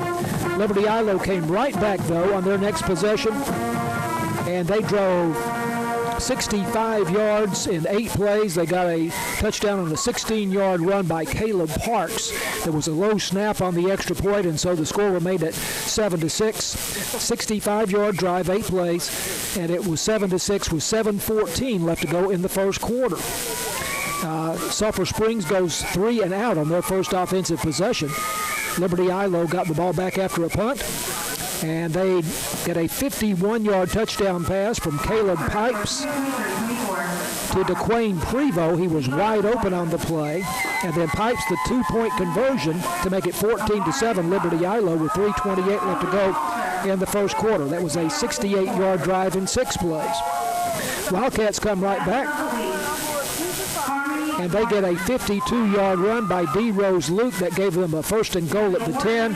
And then 2 plays later, Brady Driver, the 6-yard touchdown run, and then Driver carried the ball for the 2-point conversion. And the Sulphur Springs Wildcats back out in front 15-14 with 2:08 left to go in the first quarter. Still in the first quarter, 61-yard drive in 3 plays. Sulphur Springs goes out on top 22-14 midway through the second quarter. It's an 81-yard drive in 7 plays. 25-yard touchdown pass on a reverse from Caden Mitchell, who was in the ballgame at wide receiver. And he took the toss from Brady Driver, going from left to right, and wide open down the field was Wyatt Watson for a 25-yard touchdown pass. Extra point good by Eric Rodriguez to make it 22-14 Wildcats. 7:29 left to go in the second quarter. On the ensuing kickoff, an 80-yard kickoff return for a touchdown by Tarvius Neal for Liberty-Eylau. And then their big running back Greg London got the 2-point conversion, so 22-22 with 7:14 left to go in the first half. Wildcats come back with an 80-yard 4-play drive. D. Rose Luke, a 20-yard run on that drive, a 48-yard pass from Driver to Skylar Lewis, and the touchdown pass was a beauty from Brady Driver, a back shoulder throw to Wyatt Watson. I beg your pardon, that was the next touchdown, but the touchdown was from Brady Driver, 9 yards to Wyatt Watson, Eric Rodriguez the kick, and the Wildcats led 29-22. with 5:06 left to go in the second quarter. 80-yard 4-play drive there. Wildcats get the ball back, and after a punt by Liberty-Eylau, and it was a 78-yard, 5-play drive for Sulphur Springs. Again, Skylar Lewis, some big plays on that drive, a 19-yard catch and a 28-yard catch, also a 20-yard throw to Jackson Hare. And the touchdown pass came, that was the back shoulder throw from Brady Driver to Skylar Lewis in the corner of the end zone front corner of the end zone over on the far side, and the extra point by Eric Rodriguez, who continues to be perfect on his extra point attempts. And 36-22 is the score at halftime, as that last touchdown came just before the half. And Tony, what an entertaining first half of football. It was real entertaining half. Both teams made some really nice drives, some really nice plays. Each team has scored a non-offensive touchdown, but Sulphur Springs has come up with more stops, and thus they've got the lead at halftime. We did a good job stopping the two-point conversion on the botch snap. That's not an average play, but it showed discipline where the defense is not just sitting there waiting for the kick to go off. We've had a little bit of everything. We've had the scuffle and unfortunately an ejection, but cooler heads have prevailed, and we finished out the half that way, and it ought to be a really entertaining second half. And Sulphur Springs will have the football to start the second half. Because, as we have commented throughout the first half, the Wildcats won the toss but deferred to the second half. And as you pointed out, it's kind of a 2-for-1 kind of thing because they scored just before the end of the first half. They did have to kick off, but only time really for Liberty-Eylau to simply run out the clock, or that's what they chose to do. So the Wildcats are going to get the ball right back at the start of the second half, not very long in terms of time elapsed in the game after they scored that most recent touchdown. It basically tunes itself in to be a turnover because you scored, then you give them one play, and then you get it back again. So you can even say it's like that, but it's definitely the possibility of a backbreaker where if you score late, then you score at the first possession of the third quarter, and all of a sudden you're up 14 or so. That other team gets to looking and saying, well, this may not be our night. So we'll see how this one rolls out. By the way, Lady Wildcat Volleyball they are 15-14 under head coach Bailey Dorner, and lost to Van Tuesday night 3-0. We need to find somebody here. They played this afternoon at Liberty-Eylau in the first district game. So we need to see if we can find somebody from Sulphur Springs who can give us the score of the Lady Wildcats volleyball game this afternoon, see what we can do about that. But they play at North Lamar Tuesday evening at 6 p.m., and then they're at home next Friday against Paris for their next home game, and that will be a district game at 4:30 in Wildcat Gym. Cross-country team hosted the Wildcat Invitational today, and next Friday they will be at the Ken Gaston Invitational at Lynn Creek Park in Grand Prairie. Team tennis for Sulphur Springs will be at Liberty-Eylau on Tuesday. We're wearing out the highway between Sulphur Springs and Liberty-Eylau here this week. And next Tuesday, or actually that's Tuesday, October 3rd, they will be at home. Team tennis at home versus Pleasant Grove. So that gives you some sense of other athletic endeavors for the Wildcats that are currently going on. We are at halftime in Texarkana at Harris Field, and the Wildcats are leading 36-22 over Liberty-Eylau. We had some rain here late this afternoon, and a significant amount of rain, I would say, here in Texarkana, but we have not seen any rain since the start of the ball game, and field condition, of course, artificial turf, is very, very good, but a very pleasant evening for football in far northeast Texas tonight. Again, Wildcats leading 36-22 at halftime. This is Wildcats football on KSST.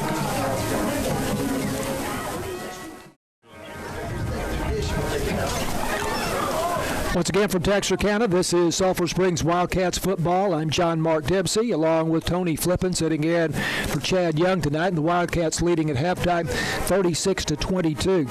As we told you, Sulphur Springs has an open date next week, so that'll be a great opportunity for head coach Brandon Faircloth to get everybody healthy and to get an extra week of preparation before district play.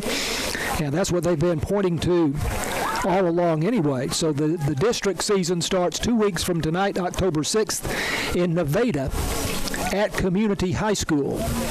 So a lot of you are familiar with Community, but it is there. What is that? West of Caddo Mills. Yes. Tony. Yes. And but out there in that region that is fast growing for sure. Caddo Mills and Nevada and Fate out there, but. That's 2 weeks from tonight at Community. And then back home, October 13th against Maybank. I believe that is homecoming. I think so. Check me on that. Yes. October 20th at Paris. These are all district games now. October 27th at home against Kaufman.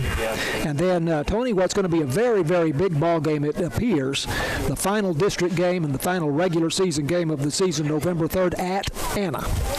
That's the big one, and that's the way it should be. It should line up where that's the top two teams playing the last game, and both teams would be in the playoffs. So it's just mano a mano, trying to see who takes the big stick home.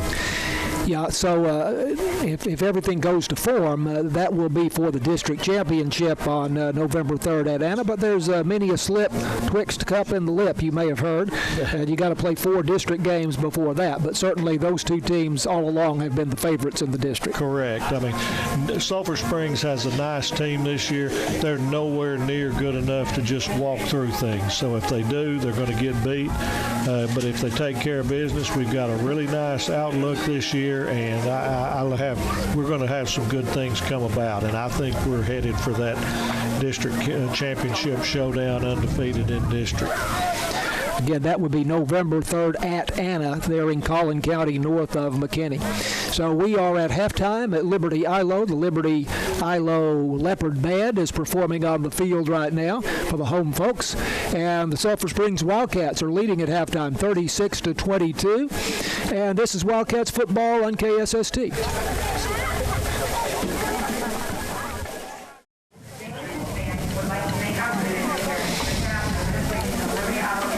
We're at halftime. Sulphur Springs leading 36-22 over Liberty-Eylau. Tony, we were talking about the District 8-4A Division 1, which Sulphur Springs is a part of. Right now in the district, Sulphur Springs has the best record in pre-district play at 3-1. Anna is 2-1. Paris 1-3. Community 1-3. Maybank 0-3. Kaufman at 0-4.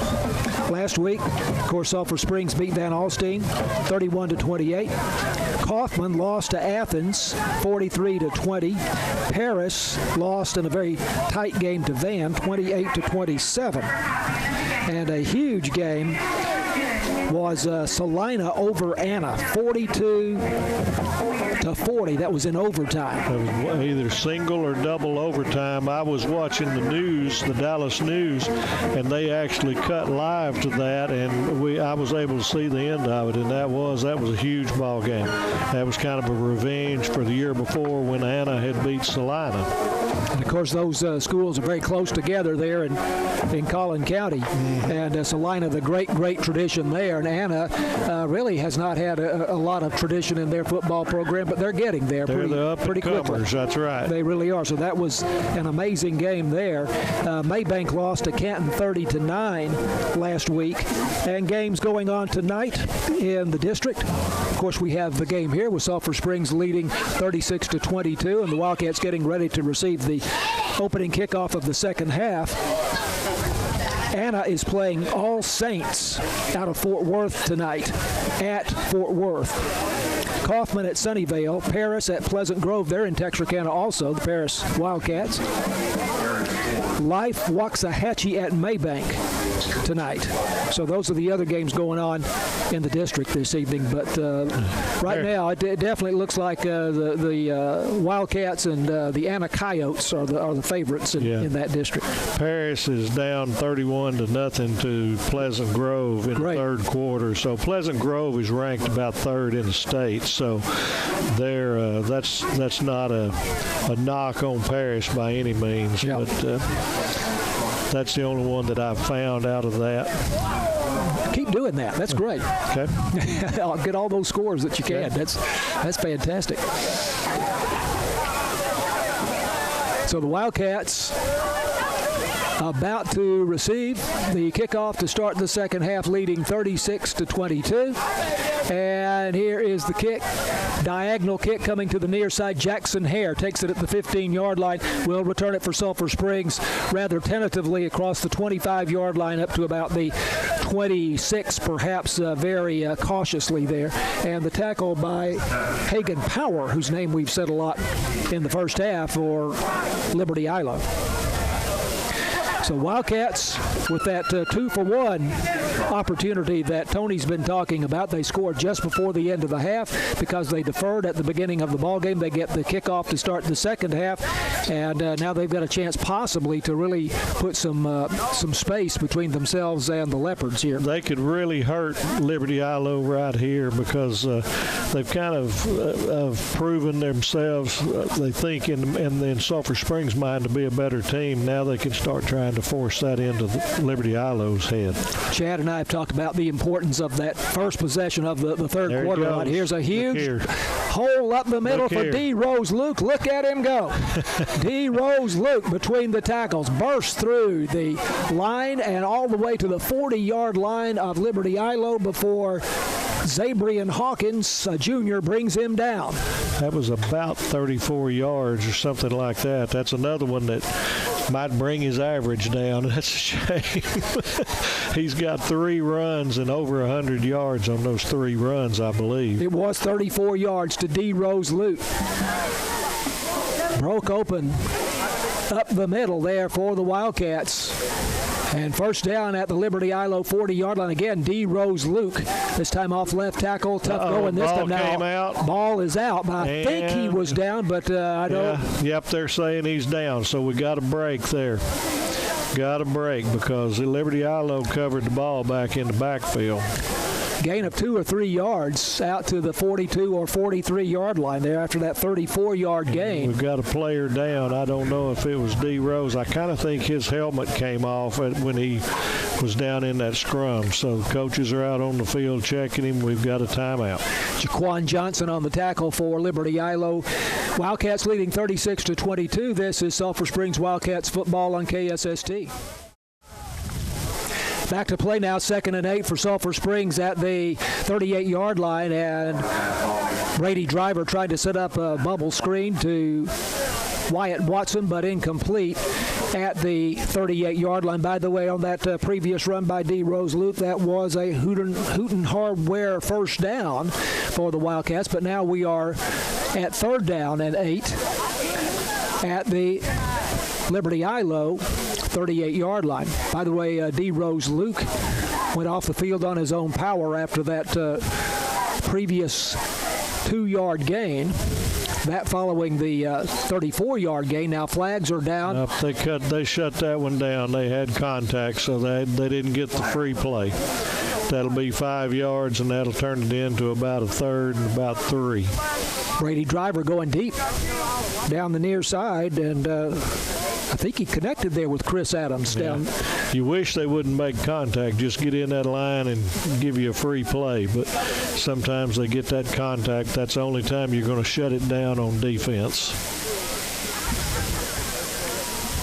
So this was a 3rd and 8 play. Now will be a 3rd and 3 play for Sulphur Springs. Percentages just went up. Right.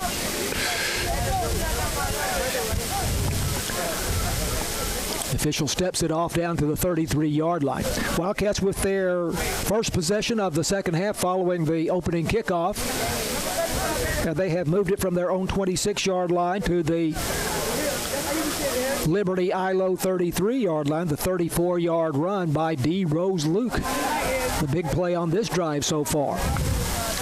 Snap to Brady Driver, and Driver running all the way, a design quarterback run, carries it off left tackle, and is close to a first down, although they say he's maybe less than a yard short at the 31-yard line. Hogan Power, and also I heard Cameron Hadaway, I believe, was the other tackler there for This will be Liberty-Eylau. 4th down territory without question. Sure. I think we're probably going to see Mr. Driver again.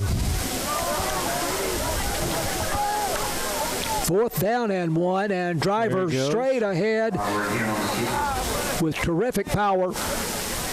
will have the first down, and he gets down to the 26-yard line for a gain of 5 yards. Brady Driver. Good job of just straight ahead power football there, and that offensive line, we've got a good one, and they did their job, and Brady decided to just hitch a ride right behind them. Isaac Alexander, Aiden McCarroll, Jeff Stevenson, Brandon Vasquez, and Vincent Johnson, the offensive line for the Wildcats. First down from the 27-yard line. Driver with the snap.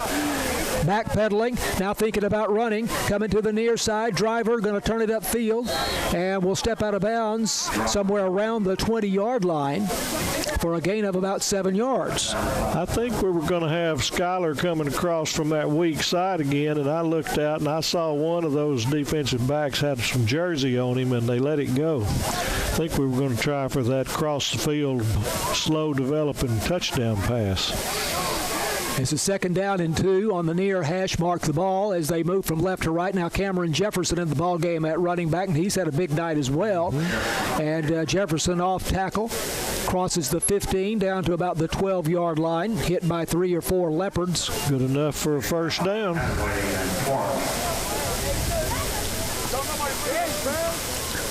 Caleb Parks on the tackle there for Liberty-Eylau. First down and 10. Sulphur Springs at the 12-yard line. 8:42 left to go third quarter. Wildcats leading 36-22, threatening again. Driver in the shotgun. Movement at the line of scrimmage. Going to shut it down Back again. Shoulder throw for Jackson Hare at the pylon and at the goal line, but incomplete. They shut it down. We had another defensive offside with contact. Be a 5-yard step off against LE.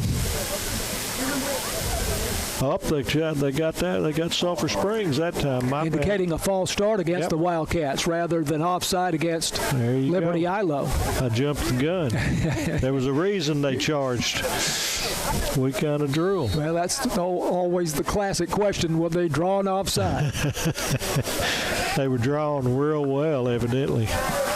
This pushes them back to the 17-yard line, the Wildcats, where it's still first down. 36-22, Sulphur Springs on top. First possession of the third quarter, 8:30 to go in the period.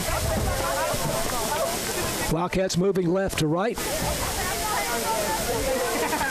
Officials having some sort of discussion before they set the ball down and let them have at it. I think they're just thinking that the spot is not correct. But if it was first down, it should be pretty easy to walk 5 back. They have not put it down back at the, would it be the 17-yard line? Yeah, the box looks to be in the proper spot. But they're moving it back. What are we doing here? So it was offsides. It wasn't us that jumped. So that's a 10-yard turnaround. So they totally reversed the call. Yeah, it looked to me like it was a defense jump with contact. So they got it straight, even though it took some time. It was originally indicated as a false start against Sulphur Springs. Now a snap to Brady Driver, and he bobbles it and has to fall on it back at the 12-yard line. So what was a 1st and 5 is now going to be a 2nd down and 10 from the 12. Wow, this is a bit of a disjointed start to the second half after a really beautiful first half and work of art in some respects on both sides of the ball for the Wildcats and the Leopards. We got twins both ways. We may do a little rollout and see if we can develop something. Second down and 10 from the 12, and again there's a mishandle of the snap for whatever reason, and Wildcats fortunate to get it back at the 15-yard line or thereabouts. Brady threw that ball out. He might have decided that ball's a little slick. We've had a couple of rollers that were fortunate to keep the ball, but we're sure backing up right now. And marking it at the 16. So 3rd down and 13. Wildcats behind the chains. They need to reach the 3-yard line. Pass into the middle for Jackson Hare. Middle of the end zone. Too tall. Incomplete, and it's 4th down. Here comes the field goal unit. This will be a nice test for them, too. It's a mid-ranger, but a confidence builder if you can get it. So the offense is a little disappointed not taking it in, but if we can get 3 out of it, we still have a positive possession.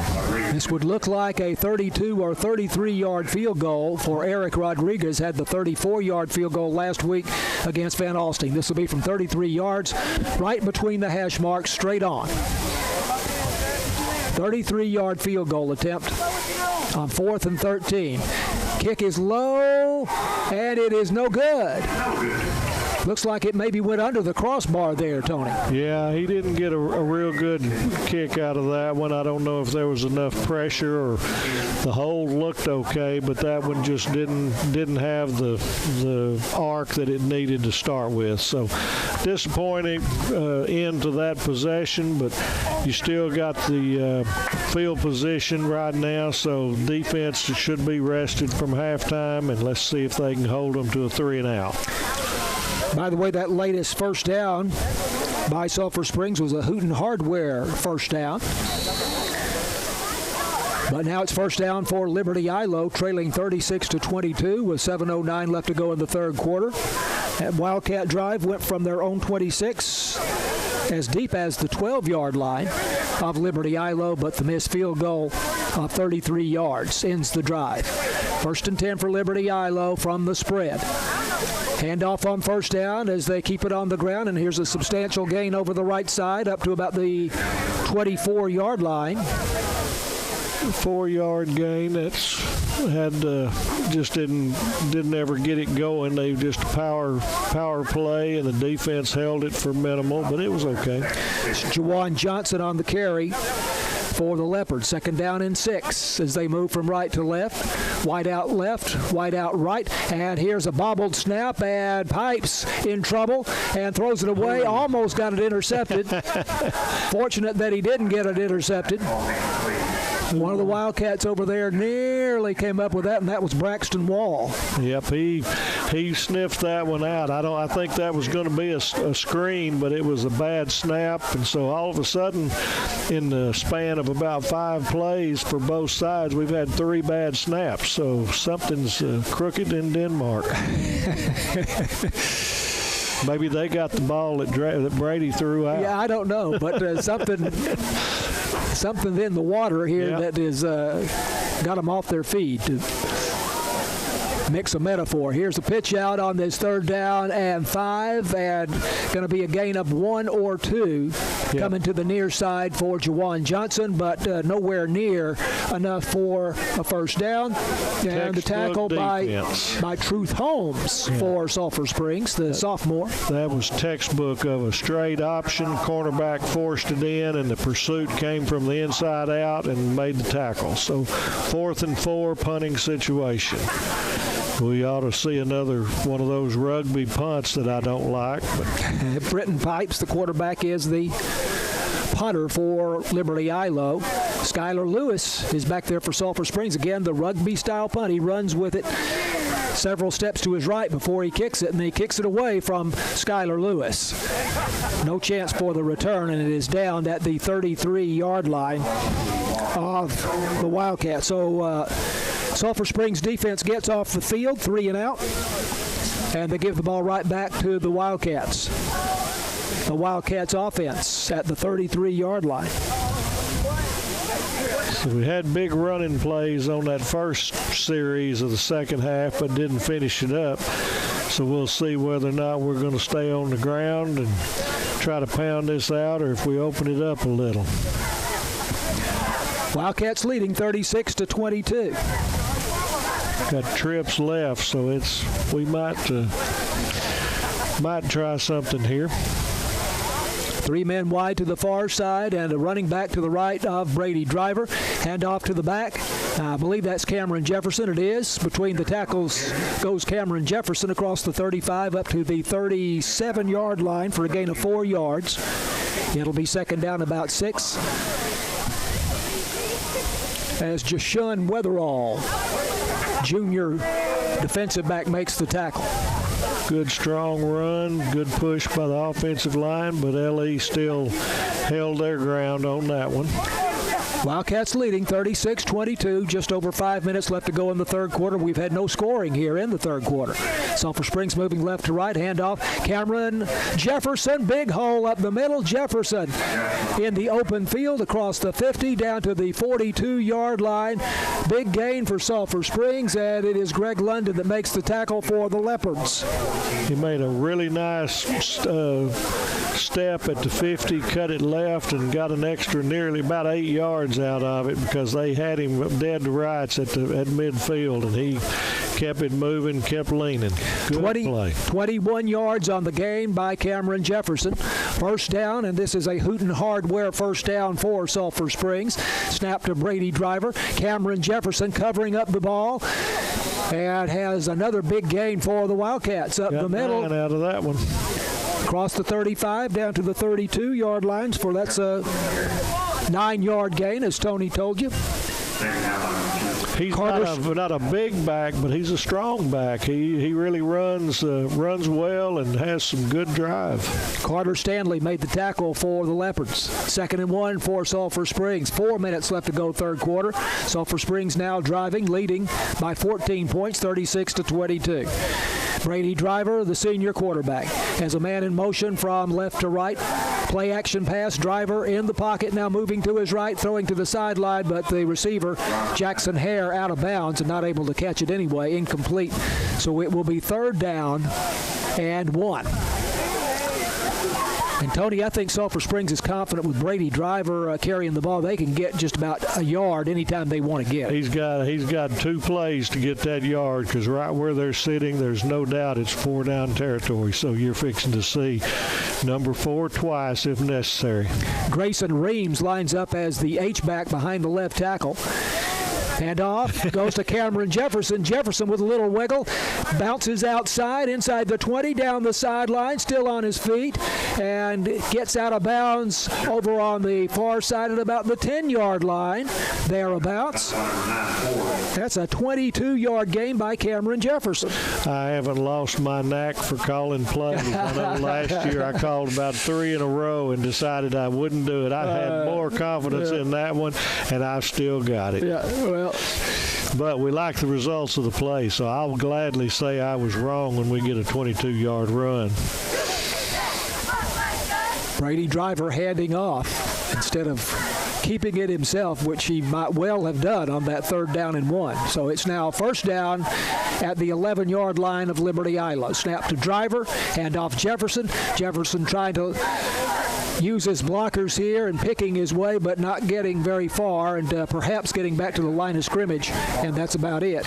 Caleb Parks, linebacker, a senior for Liberty-Eylau, makes the tackle. Wasn't much push off of the line that time. Liberty-Eylau won the scrimmage line on that particular play, and so still got a 2nd down and 10 now. We'll see what they draw up. On that 21-yard gain a moment ago by Cameron Jefferson, a Hooten Hardware first down for Sulphur Springs. 2nd down and 10 now. Brady Driver bobbles the snap again. I don't know what the deal is, but Driver picks it up, carries it himself, and turns it into a nice gain for the Wildcats. Makes something out of nothing. 7 or 8 out of it, but like you said, something's in the water. That's 4 bobbled snaps, 2 or 3 and 1. 3 for the Wildcats. And they say he went out of bounds at the 5, so that's a gain of 6 for Brady Driver. Now 3rd down and 3 from the 5-yard line. Wildcats leading 36-22. 2:40 left to go third quarter. This drive started at the Sulphur Springs 33-yard line after the punt by Liberty-Eylau. And now this is the 8th play of the drive. Cameron Jefferson has been the star of this drive for Sulphur Springs. Wildcats going to call a timeout. They don't want to let this one slip by. 36-22 Sulphur Springs. This is Wildcats football on KSST. Gains of 21 and 22 yards on this drive by Cameron Jefferson for Sulphur Springs. But now 3rd down and 3 at the Leopard 5-yard line. Sulphur Springs looking to go up by 3 scores here, leading 36-22, 14-point margin. It's real important here. We didn't get any points out of that first possession of the second half. This would give LE a lot of confidence if they could hold us out this time. So this is a really important pair of plays. 3rd and 3. Ball on the far hash mark. H-back behind the left side of the line. Snap to Brady. Driver, power play to the left side. Driver to the goal line. Touchdown. Brady Driver, 5-yard touchdown run. His second touchdown of the night. And for Brady Driver, that is his 10th rushing touchdown of the season. It's nice to have number 4 back there when you have a really critical play, and he wasn't going to be denied on that one. Tony, both you and I are really too young to remember much of the single wing, but that reminds me of old single wing football, what I know of it. Yep, the same. I've heard of it, but fortunately didn't witness it. Here's the extra point by Rodriguez. It is good. He continues perfect on his extra points, although he missed a field goal a short time ago. So 43-22. Wildcats open up a little breathing room here between themselves and Liberty-Eylau with 2:34 left to go third quarter. This is Wildcats football on KSST. It's a 67-yard drive for Sulphur Springs in 8 plays. 2 runs of more than 20 yards on the drive by Cameron Jefferson, then the touchdown run by Brady Driver from 5 yards out, and the Wildcats lead by 3 touchdowns, 43-22. And here is the J. Hodge Chevrolet kickoff by Eric Rodriguez. Diagonal kick, down the middle, but a very short kick taken up the 21-yard line. And here's the return up the middle of the field out to the 35-yard line for Liberty-Eylau. And on the tackle, Laren Vaughn for Sulphur Springs, leading tackler on the Wildcat team with 36 tackles coming into the game. Middle linebacker going down on kickoff coverage. This is a big series for Liberty-Eylau. After Wildcats scored there was some hands on hips and heads down a little bit. I saw that too. And you got these two-way players that have really busted their rears all game long. And, there comes a point where you realize you're going up against a bigger wall. So they need this one. So the Wildcats need to hold them down. First down from the 35-yard line in Leopard territory. And Pipes rolling to his right, finds a receiver over the middle, makes the catch, and he's a hard man to bring down as he gets up to the 46-yard line, and that'll be a first down for Liberty-Eylau. Ty Bybee makes the tackle for the Sulphur Springs Wildcats. It was W.T. Jones on the catch there for Liberty-Eylau. So Day Hall needs to get credit for 5 of those yards because he came in late and hit him going the wrong direction, and he moved the pile. He could definitely do that. He did, I guarantee you. Sir. They had him kind of stood up, and he finished it, but he just happened to be going the wrong way. Wildcats' big defensive tackle. First down and 10 for Liberty-Eylau at their own 46-yard line. Britton Pipes, the quarterback, takes the snap, tries to go off tackle to the right side, but there's nowhere to go. And again, Day Hall was there. Came down the line that time. They got him. That was a good job. No gain there, so it is. We got a player down, so we got an official's timeout. Second down and 10 after no gain on that play. So Wildcats leading 43-22 with 1:23 to go in the third quarter. This is Wildcats football on KSST.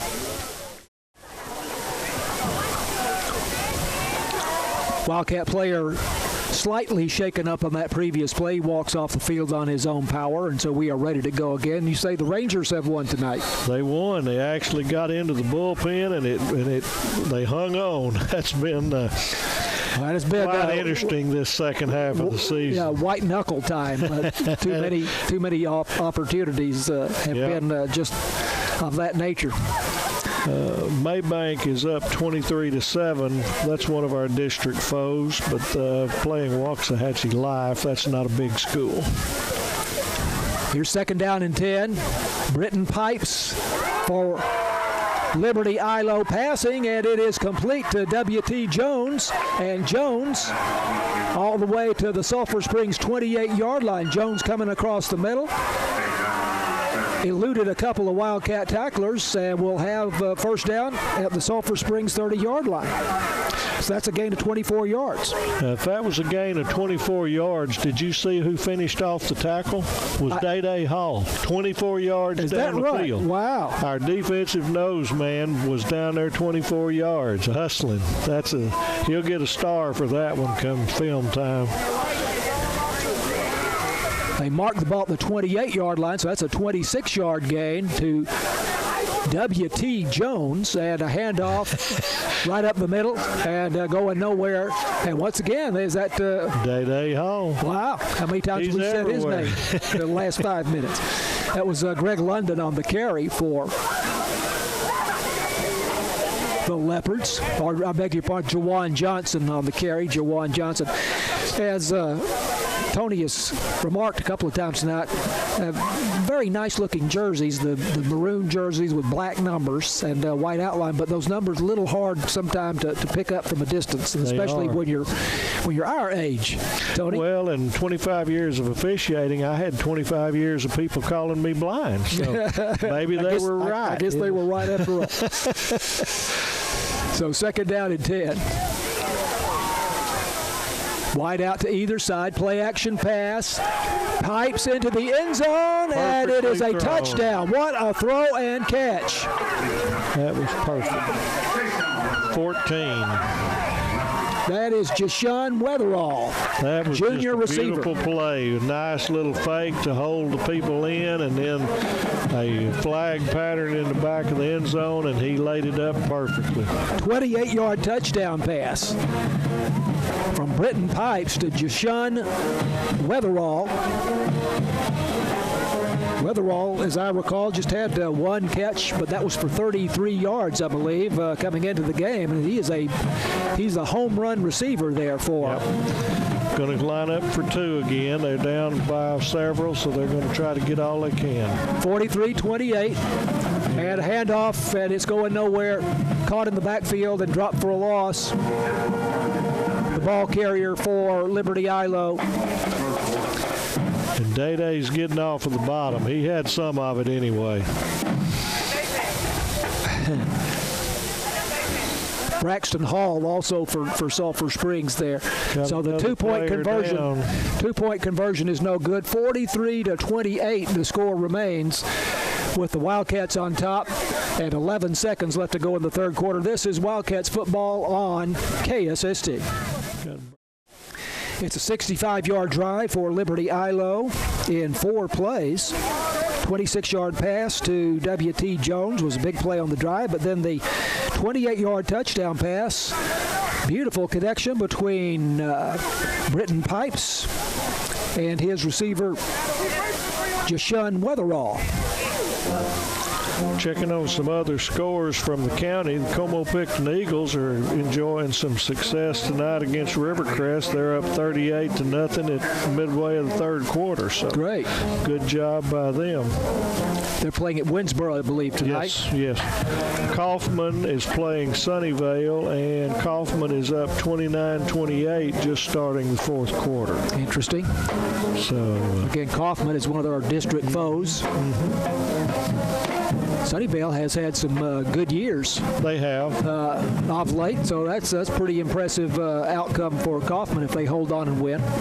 Kickoff here for Liberty-Eylau, picked up at the 15-yard line for the Wildcats and run by Jackson Hare out across the 30 to the 31-yard line. So Sulphur Springs still very much in command of the game here, 43-28, but a long way to go, Tony. 6 seconds left to go in the third quarter. Yep. Can't take it for granted. Not at all. This is where you just finish the job. You do yeoman's work. You hold on to the ball. You get your good players involved, and you ask them to make plays.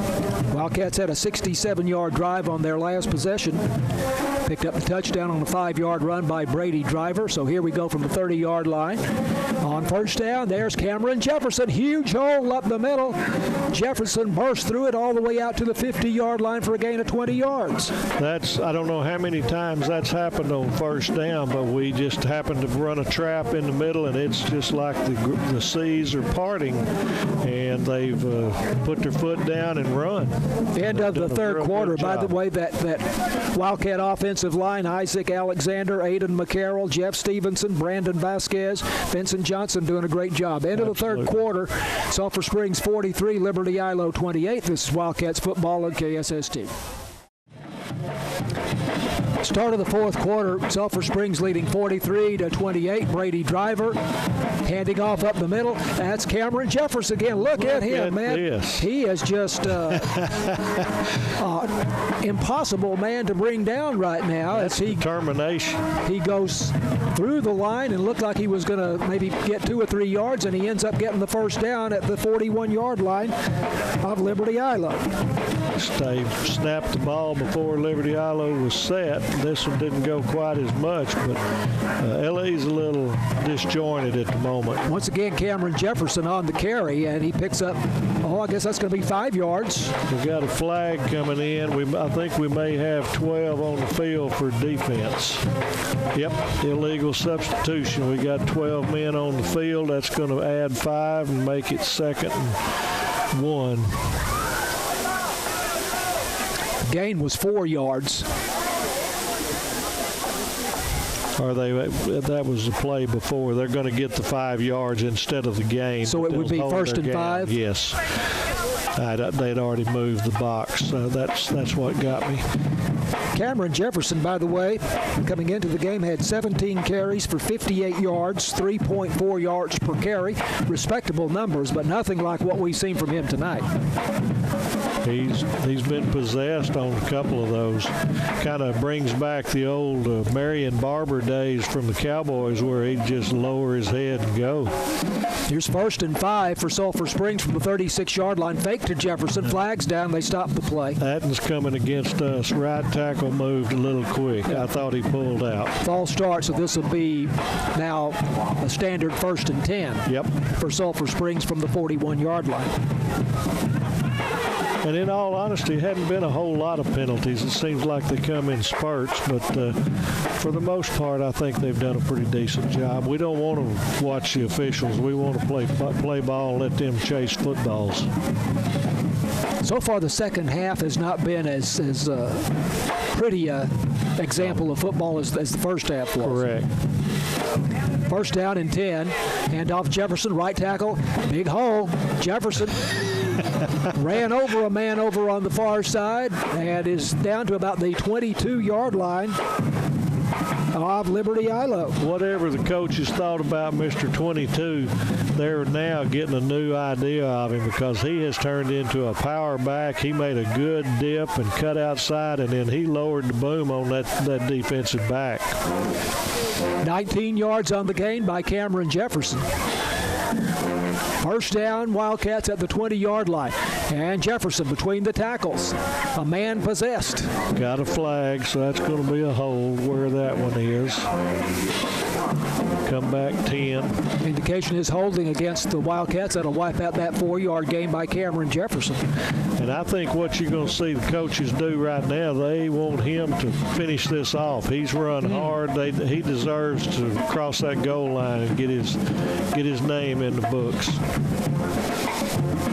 Jefferson last season was one of the leading tacklers for the Wildcats. Well, it's obvious he doesn't mind hitting. He had 46 tackles on the team last year. But seeing all of his action on offense this year. So this now is 1st and 20 for the Wildcats.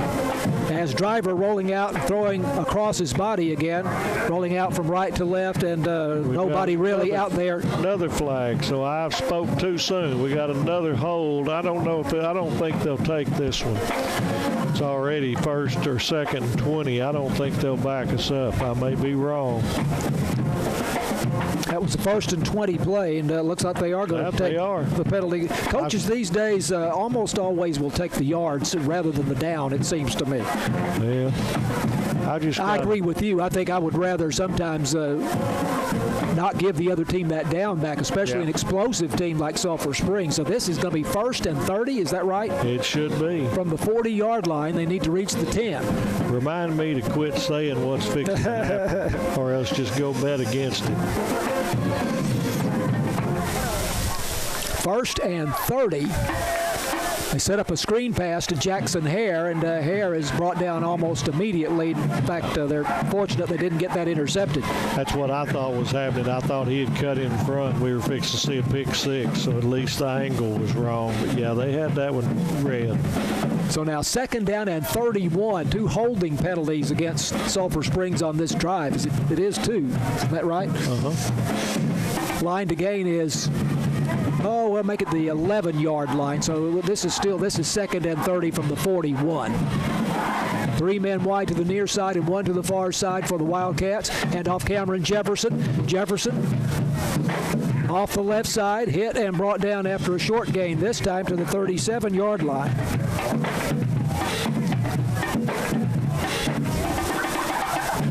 Gain of 4 yards for the Wildcats. Now this will be 3rd down and make it 25. This may be where we just run a conservative play and try to punt and pin them down deep in their territory. Or you could even see a quick kick on this one. Sulphur Springs leading 43-28 in the game. 9:16 left to go in the ball game.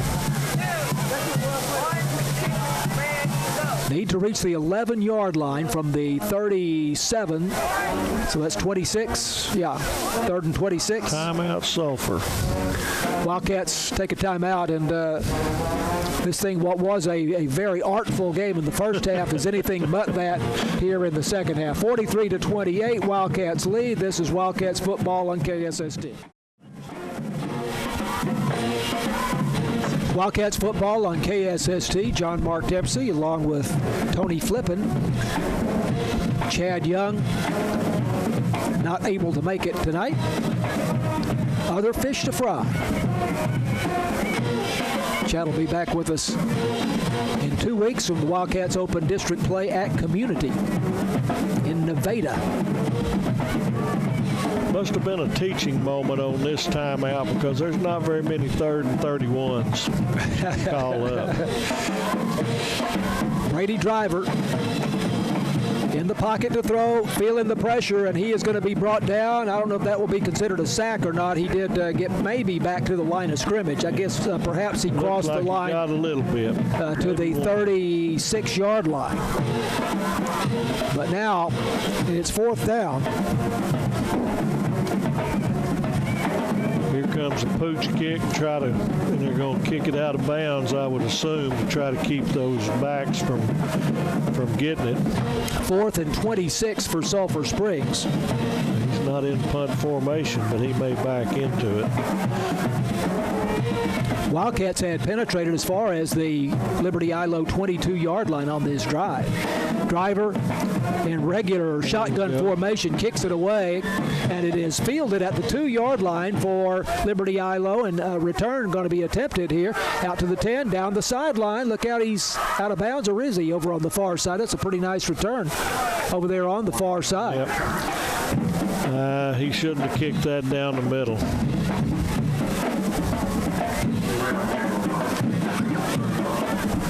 On the return for Liberty-Eylau, that's Tavarius Neal, who had that 80-yard kickoff return for a touchdown in the first half, and he's a dangerous guy, and I had a moment of anxiety there on that one.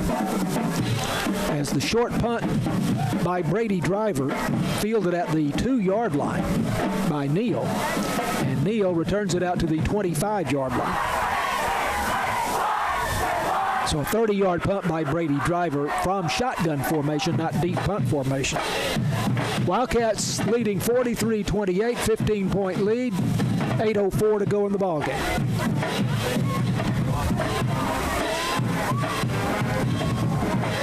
Liberty-Eylau going from left to right. They have 3 men wide to the near side and 1 to the far side. Back to the right. Off Britton Pipes, the quarterback. Pipes fakes the handoff, will keep it himself. Try to go off tackle to the right side. Cut down close to the line of scrimmage. Tried to do Ty Bybee in on that tackle for Sulphur Springs, along with at least one other Wildcat. He tried to do his Brady Driver impression there, and the Wildcats were up for it on that play. 2nd down and 10 from the 25-yard line for Liberty-Eylau. 7.5 minutes to go in the ball game.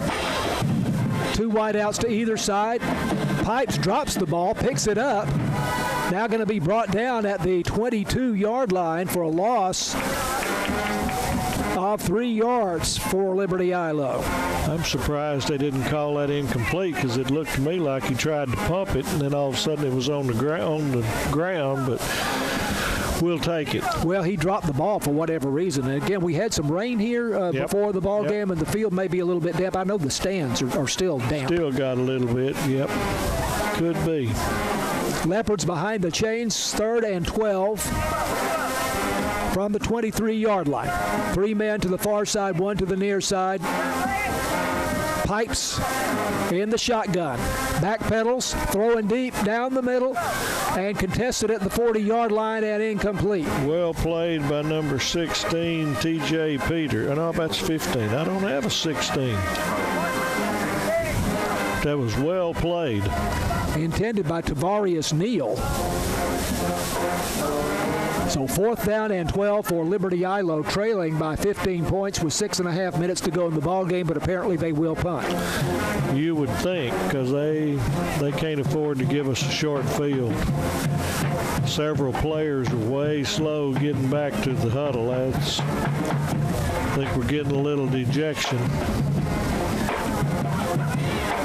They're fixing to get a penalty, because they're not going to be set. Play clock is at 1. Had to call a timeout to keep from getting another penalty. They're kind of losing their composure a little bit right now.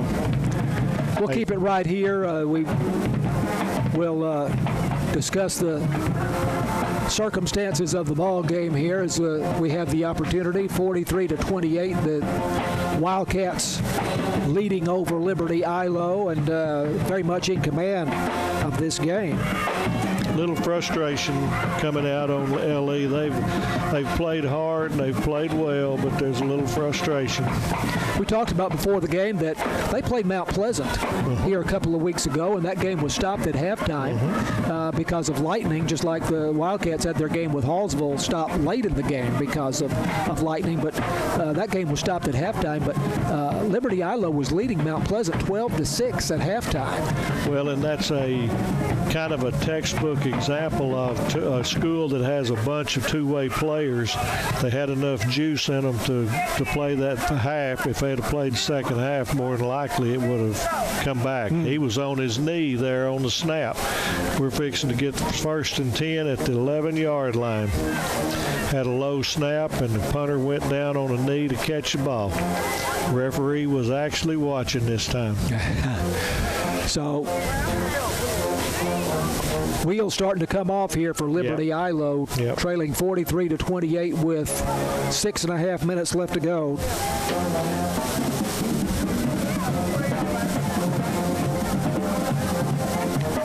And the Wildcats 1st and 10 at the Leopard 11-yard line. 15-point lead for Sulphur Springs. Wildcats looking to end the pre-district schedule with a 4-1 record. They have the week off next week. Open district play in 2 weeks at Community. Snap to Brady Driver. Give it to Cameron Jefferson. Jefferson up the middle. Jefferson shedding tacklers close to the goal line. Touchdown. In. Wow. He's in. He was not going to be denied this time. He didn't get his touchdown last series because of those holding fouls. He wanted that end zone. What a run. We don't have a statistician. We need to go back and just count up the big runs that he has had. We can do that, and I think he's probably over 100 yards rushing. Oh, I think he had 100 on those 3. I think he's probably at about 110 right now, and maybe more than that. Eric Rodriguez with the kick, and it is good. 49-28, Sulphur Springs with 6:10 left to go as the Wildcats take advantage of the mistake with the Leopard punter taking a knee on that low snap and giving Sulphur Springs the ball at the 11-yard line. So Wildcats leading 50-28. Wildcat football continues after this on KSST. 11-yard touchdown run just a moment ago by Cameron Jefferson, who we told you has seen a good deal of action at running back for Sulphur Springs this year. Had 58 yards rushing, 3.4 yards per carry coming into the game. But, wow, he has just lit it up tonight. He has. And when Sulphur Springs gets into district play, and we're presuming that by that time Malachi Rowland will be ready to go, and he will have shaken off the effects of that ankle injury. Here's the short kickoff. This is the J. Hodge Chevrolet kickoff, and being returned for Liberty-Eylau out to about the 40-yard line. There's a huge pile of bodies there at the 41. But they'll have Malachi Rowland in 2 weeks. They will also have D. Rose Luke, and they'll have Cameron Jefferson. They will have 3 outstanding running backs. That's exactly right. That's depth that very few teams, especially 4A, have. I mean, you normally would have that in a 5 or 6A to have that sort of depth. But Wildcats are blessed. By the way, Northeast Texas Farmers Co-op says, way to go Wildcats on that 11-yard touchdown run by Cameron Jefferson moments ago. And before that, it was a Hooten Hardware first down, by the way, also. So thanks to those folks for making those first downs and touchdowns possible for Sulphur Springs. First down from the 41-yard line. Handoff up the middle. And going basically nowhere on the tackle for the Wildcats. There's Day Hall again. This was Cameron Hardaway on the carry, first time tonight for Liberty-Eylau. I'd like to see these officials, when we get these stand-up scrums, I'd like to see them lay on the whistle a little bit. I agree. I think that's when you get injuries, and that's when you get scuffles. I agree. I used to preach that to my crew, is get it down. Second down and 8. Hand off again to Hardaway going left. Hardaway sheds a tackler at the line of scrimmage. Downfield across the 50 he goes into Sulphur Springs territory to the 48-yard line. And that's a gain of 9 yards. Yep, that's the first down. He had a good run, got outside, and was able to move the chains. I think officials used to stop the plays earlier than they do now. I think they've allowed those plays to go on longer now in recent years for whatever reason. Well, what they preach is don't blow the whistle if you don't see the ball. I tell them the ball is in there, shut it down. And I would actually shut it down from my referee spot, which I'm not supposed to. But I did not want to get these scrums or have the scuffles or fights. I think that's wise. Here's a bubble screen out on the near side. Caught. And well a short played. Gain here for Liberty-Eylau. The catch is by Deshaun Weatherall, who had the touchdown catch, beautiful touchdown catch here a little while ago on a 28-yard pass from Cameron Pipes. But this is a gain for about 3 yards. I can't get over seeing Day Hall out here on some of these passes and such. That young man trails the ball, and he's playing with a pretty good motor right now. Defensive tackle. Football, and he's a big defensive tackle. Big defensive tackle for the Wildcats. Second down and 8. And try to set up a middle screen here, but incomplete, and it'll be third down and 8 for Liberty-Eylau at the 45-yard line of the Wildcats. Sulphur Springs leading 50-28. 3.5 minutes left to go. And I watched him on that play. He's the one that broke up the pass. Oh, did he? A lineman, they were trying to set up the screen, and he broke up the pass. He's got a nice game going. He is a senior. So he has a lot of football IQ now. Uh-huh. Third down and 8, Liberty-Eylau. Official stop play for whatever reason before the snap.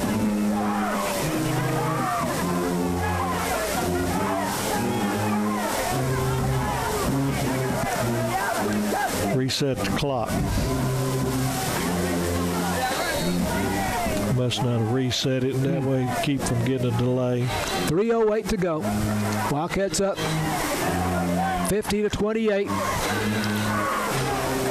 Pipes the quarterback, rolling to his left. Nowhere to go, so he comes back to the right, tries to throw downfield, but it's incomplete, and it's 4th down and 8 from the Sulphur Springs 45-yard line. We've got a lot of good pursuit going on right now, and he's pretty well running for his life. Referee's coming over saying something to Coach Davis. I don't know if we got something going on. Might have some tempers going. Every once in a while you'll go over and tell that coach, talk to number so-and-so, and let's see if we can settle him down, because I don't want to flag him. Apparently they will punt on 4th down and 8. Nobody back for Sulphur Springs. Britton Pipes again, that rugby-type punt. And there he is hit as he was getting off that rugby-style punt. And there's Day-Day Hall again. Day-Day was going to get that ball. And with the rugby punt, you can hit the punter because he was outside the tackle, but Day-Day roughed him, and you can't rough him. So that's a legitimate call, but bless his heart, he thought he had it. He laid out. It was perfect for him. It was just a hair late. Britton Pipes, the quarterback, likes that rugby style where you run to your right, usually, and you look downfield before you get the punt away. And sometimes you might decide to run with it, but that is why they allow contact there on that play. But as you say, not roughing. Right, you can hit, but not rough, and that's what it was. But yeah, and most of the times when they punt that ball, they're not punting it tall, but they get roll out of it and angle it to the sidelines. Keep it low and let it roll, especially on this artificial turf. Here's the throw into the end zone. Incomplete, out of bounds. 1st down for Liberty-Eylau at the Wildcat 30-yard line after that 15-yard penalty for roughing the kicker.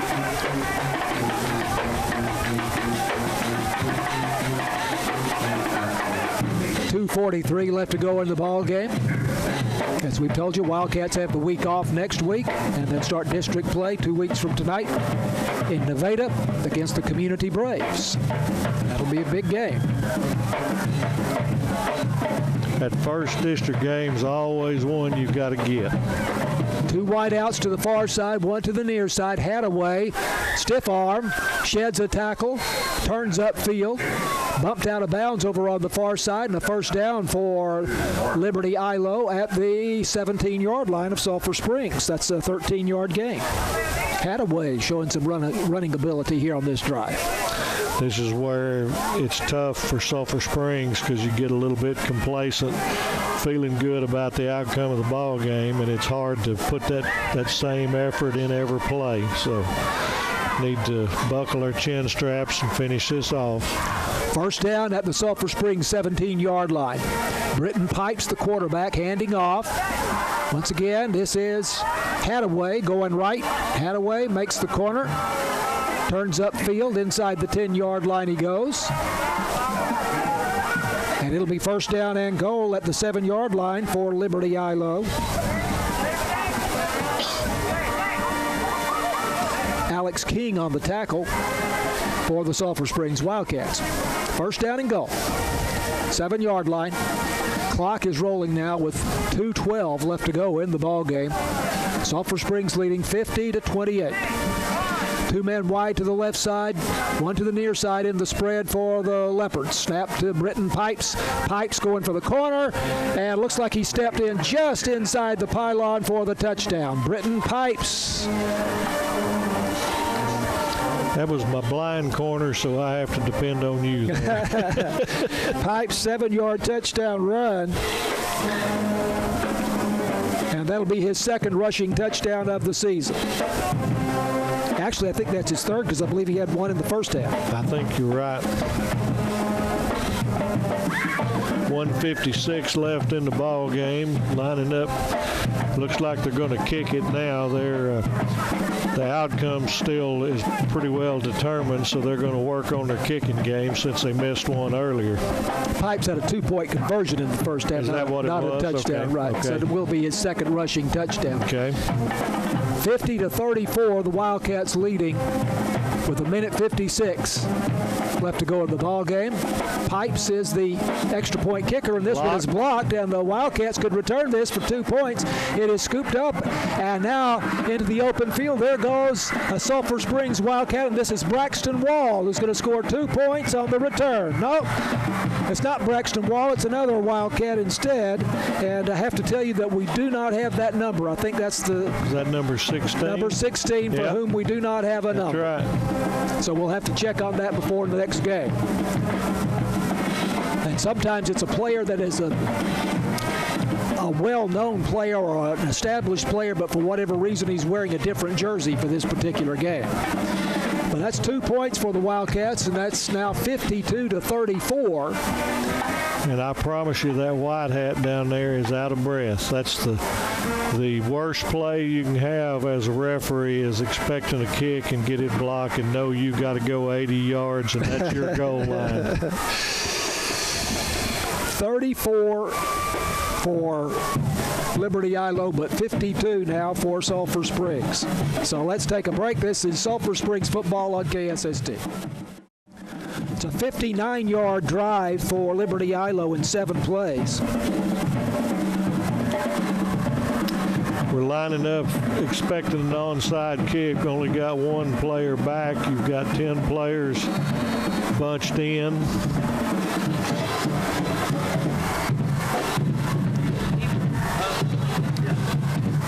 The touchdown run by Britton Pipes, their quarterback.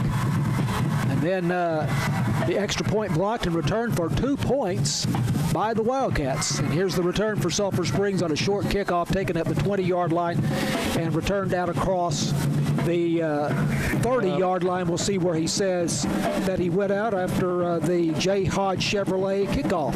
We've got some extracurricular over there and a flag. This is where the Wildcats need to keep their composure and finish this ball game, not get anybody kicked out.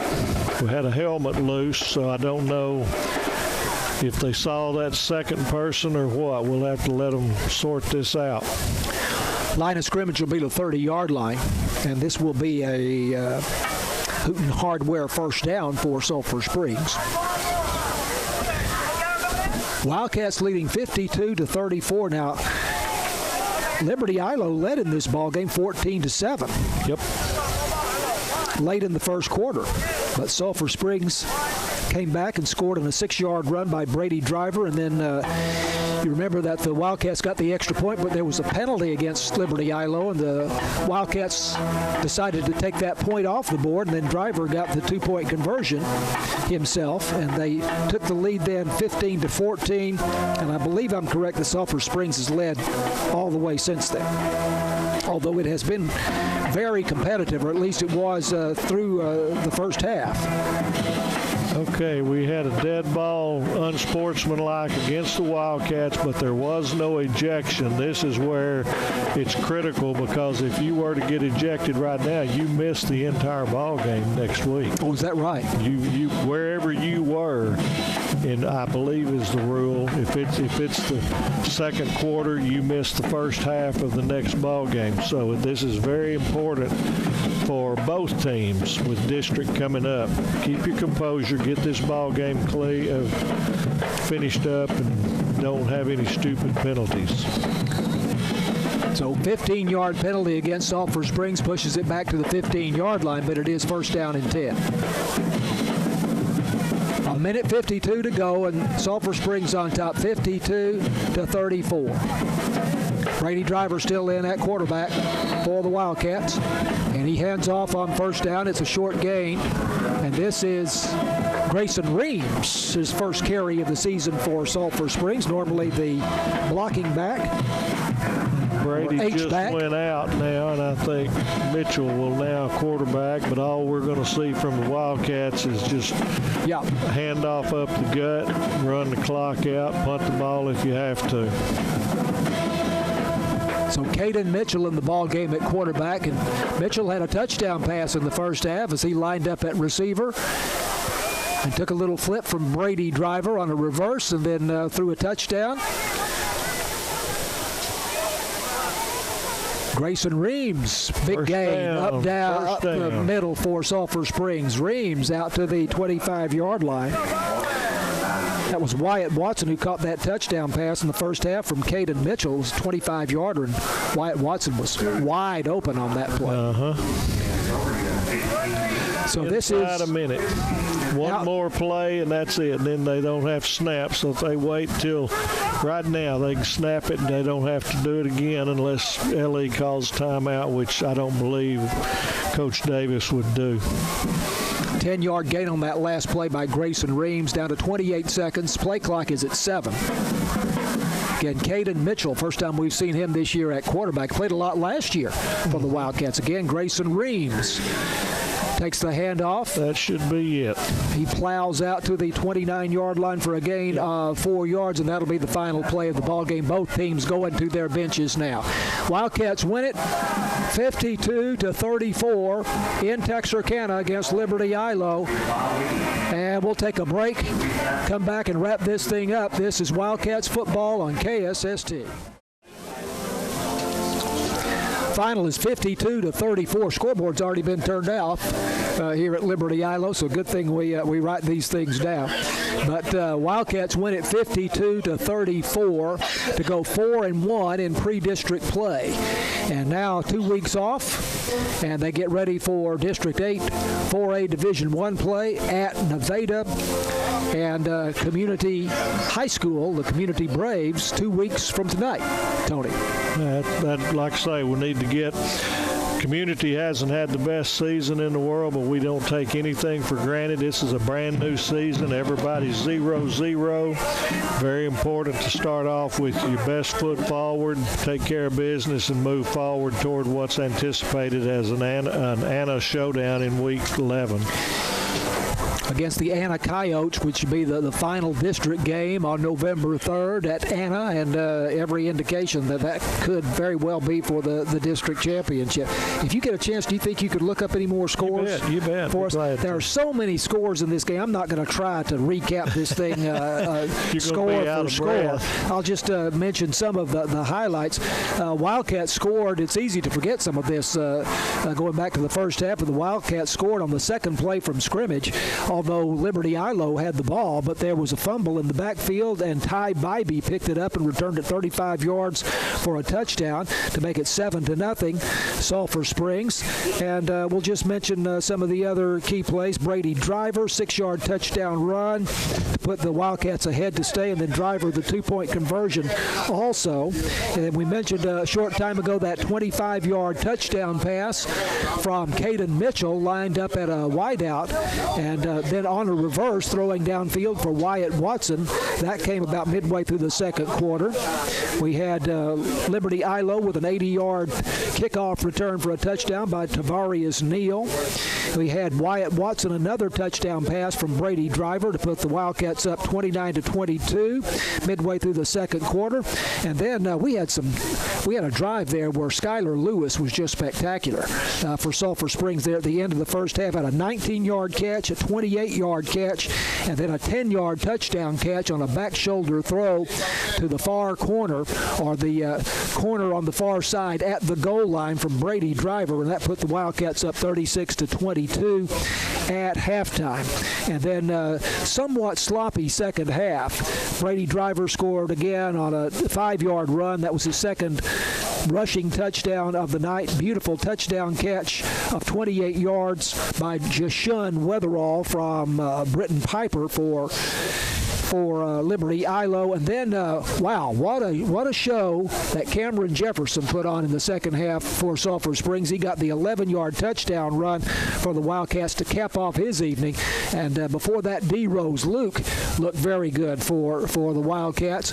But Cameron Jefferson was just spectacular in the second half. He made a statement today. The only score I could find was Pleasant Grove whitewashed Parish 45-0, which, like I said, Pleasant Grove is number 3 in the state. Right. Bad news for the Hopkins County School. They had the score wrong with Como Picton, and they lost like 45-0. Oh, no. Something like that, 43-0. So I thought they were up at half is what they had. Oh, dear. Anyway. Not able to find the Cumbie score. I saw that one. Let me see if I can go get that again. Or maybe Commerce. Commerce is off to a great I did not see start. Commerce. I don't think. I believe Commerce is playing bottom, and I'll be very surprised if they don't win that Mount game Vernon got beat 42-27. That's, to me, a little surprise. That is. But Mineola's, I think they're pretty good. Mineola, generally speaking, pretty outstanding football team. Good program there. All right, so we're going to wrap this thing up and send it back to the KSST studios. You have the TSN scoreboard show tonight.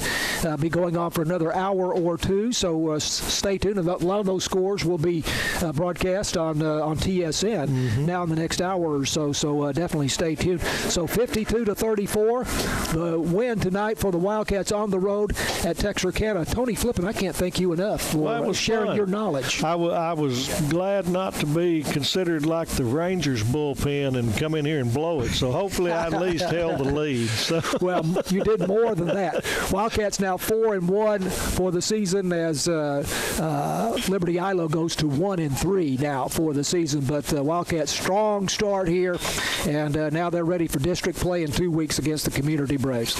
So for Tony Flippin, I'm John Mark Dempsey, and we thank all of our folks, our helpers tonight, Cameron and Natalie, also, who helped us out this evening. Of course, James Terry in the studio tonight. 54-32, the Wildcats win it. This is Wildcats football on KSST. I'm John Mark Dempsey.